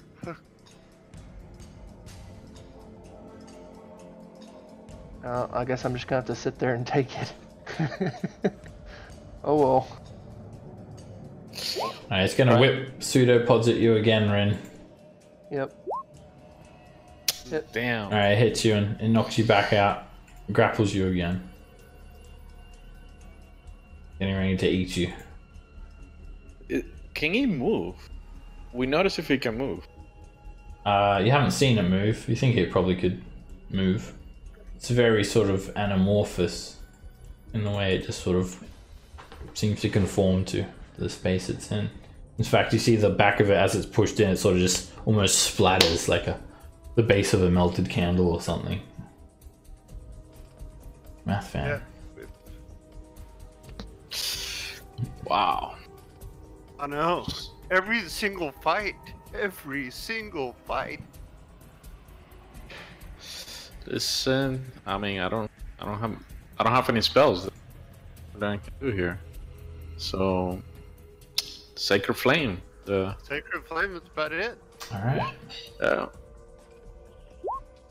It dodges. and I'm just gonna start running. So 1.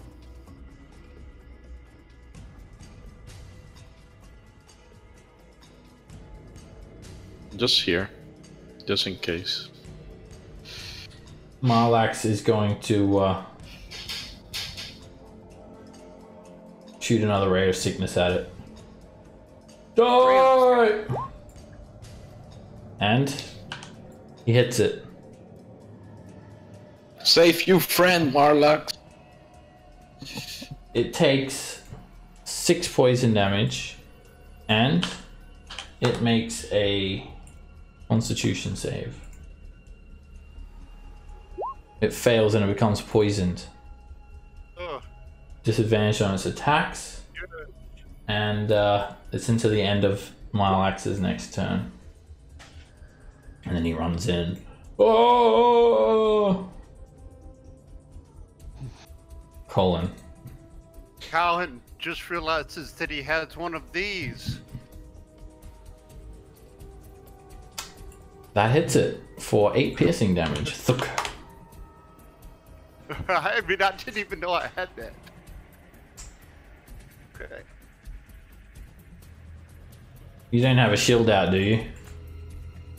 I put it down. I put everything down in order to take that crossbow out. A shield is an action to take off. You can't take it off like in between turns. You have to. It's an action, so you have to use your action to do it. But I'll say that you have your shield off now. Okay.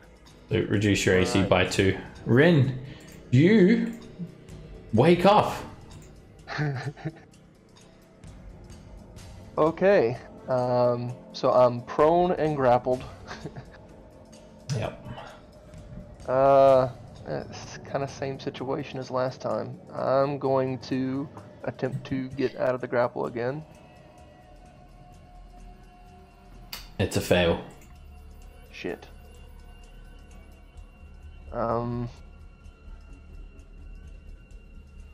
Alright, well, at least I won't be eaten immediately. I literally can't do anything else. So, that's it. Alright, it whips a pseudopod at Marlac at disadvantage. And it misses. Math fan. Okay, so seeing the total from N, gonna step over here and cast Sacred Flame. And it succeeds. And that's my turn. Alright, Marlax is going to move over here. He's going to attempt to climb up the junk a little bit. And he does. He climbs up onto it and he looks down at it. You shall not eat him! And uses Thunder Wave like over to his left. Wow. There's another explosion. The mimic succeeds and takes 6 thunder damage. And that mimic is tough. And is no longer poisoned. It is very tough. Uh-oh. Colin. Okay. Without my shield, I miss both. That is a miss. Shit. Rin.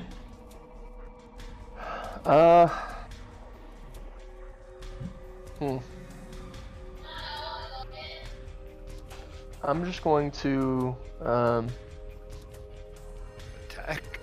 yeah, I think I'm just going to attack it. Like, I don't think that I can't. You could try to disengage, or you grab. Yeah, grappled and prone. So, disadvantage, short sword swipe, Miss. and disadvantage, dagger. That hits. Yes. And it's only 2 damage though, Alright, you because slash it's it. offhand. For 2 damage.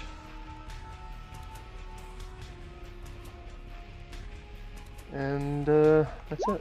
Alright, the mimic tries to get Marlax. And it grapples him. Takes 9 damage. And it like rips him down 5 feet. And then it ends its turn there. Just sort of pushing him up against the wall of junk. Right, Sacred Flame. Here we go. Gotta fail one of these saving throws. And it does. Takes 5 radiant damage. Oh my god. Man, that thing is not even taking any damage. So I'm Well, when we are reduced to I got this, guys! Ah! Another thunder wave. And it succeeds. Uh-oh.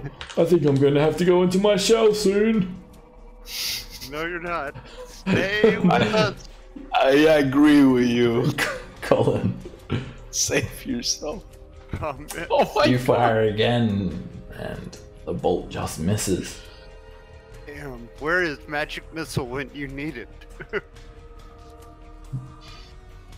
Oh. The mimic is just writhing and thrashing around. Eyeballs and teeth are appearing all over the vessel and it's going erratic. Rin. He's getting pissed. Alright, disadvantage short sword. That is a natural one. Follow it up with the dagger. Another Another natural one. Both. Well, damn. The mimic tries to bite Marlax. And it has advantage on this attack. Bites him for 9 points of damage. Oh! Not yet. Don't worry, Rin. You've still got strong skin. As he maintains concentration. What's this concentrating on? Bark skin, which is Bark. doing Oh my god. doing So- nothing. So basically nothing, yeah. Alright, let me check something. Wait. Oh yeah. Sacred Flame again. Okay. It Of dodges. course it's safe. Why would I expect anything? Alright, Marlax is just like, He's tired of Can everything. I go on my show? asking you, Math Fan. No, not yet. Go into your shell, but make sure you scream at him. Okay. Defense mode. He pops into his shell. What? Why did you tell him to go into a shell? Because if he attacks him, he's gonna miss. Colin. Okay. I'm going to...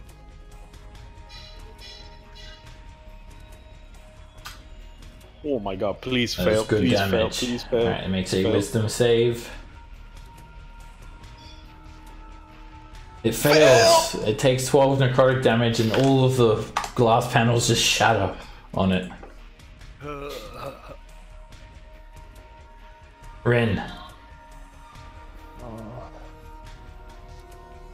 Fuck. Another natural one. Natural one. Oh man. Got And one. a 24 hits. Damn. I wish that crit was there. It still hit. Yeah, it still hits. For 4. Magic damage. Yeah. 4 points of damage. It's okay, we're getting it. We're getting it. We only got in trouble because we got close. Alright, the trunk of the mimic is just snapping at Marlax, trying to eat him. It might have. You just hear like the mimic just like sucks Marlax out of the shell as he takes 21 points of damage and is dying. Oh shit. Math fan. Hey, he concentrated on that bar. He still maintains concentration. Oh man, Sacred Flame again. It has to miss. It I mean, fails come on. and takes 4 radiant damage. It's still barely alive. It's still alive. Oh my god. Oh, sorry. It's my turn. Marlax makes 1 success. Colin, you can do it. Okay. Oh, he changed tactics. Toll of the Dead, and it succeeds. But hitting it with a crossbow is better. Rin. Go. Damn you, let me go. Go. And that hits.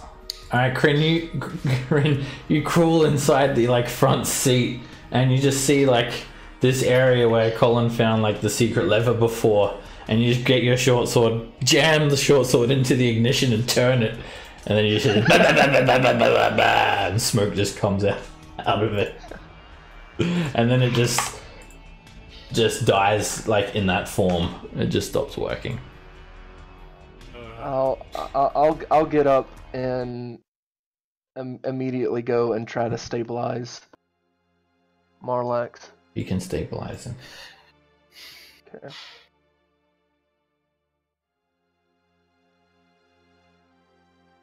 I'll just kind of sit down on the ground. Well, Let's get out of the open now. that was. Let's go back into the boat with the friendly ghost. Alright, you guys hear this. And this creature just like walks over. It looks like some sort of mech. It's humanoid in shape, made from these riveted sheets of steel. It has a bronze disc with something inscribed into it in an unknown language. Or if you do know it, perhaps you can't get quite close enough to make it out, but there are thousands of words there inscribed onto it. It has one large central eyeball that seems to move around, and it scrutinizes all of you. And these tiny little like bird-like wings that look like more of a decoration than anything. And it just like points both arms forwards.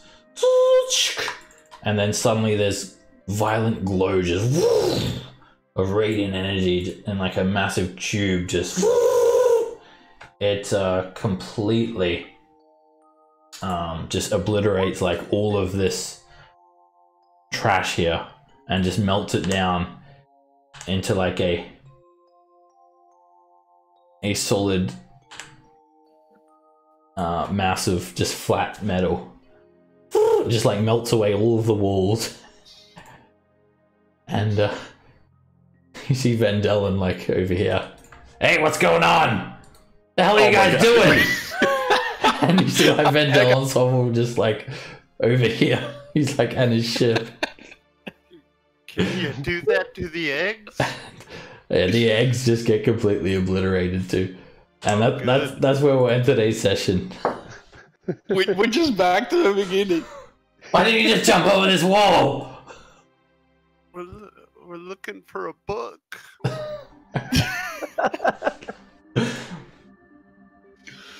Oh man, Well, that was fun. For the mimic encounter, so many times. it's tough. You guys get 112 XP each. Yeah, I was just about to ask. And did we get? Did we get XP anything for the? Prothics? Yes. I think maybe I forgot to post it. No. It is 25 for them. So 137. 25. That's level 3, I think. No. No, 900 is. The... 900 is level 3. Yeah. Alrighty, we'll end it here with you guys making this long journey, and then just seeing Vendel and Toffel like right where you guys are, and you're all very badly injured. We gotta find a place to rest. I'll see you guys next week. Thank you all very much. Take care, guys. Alright. Alright, bye. So See ya. It's that was interesting going back to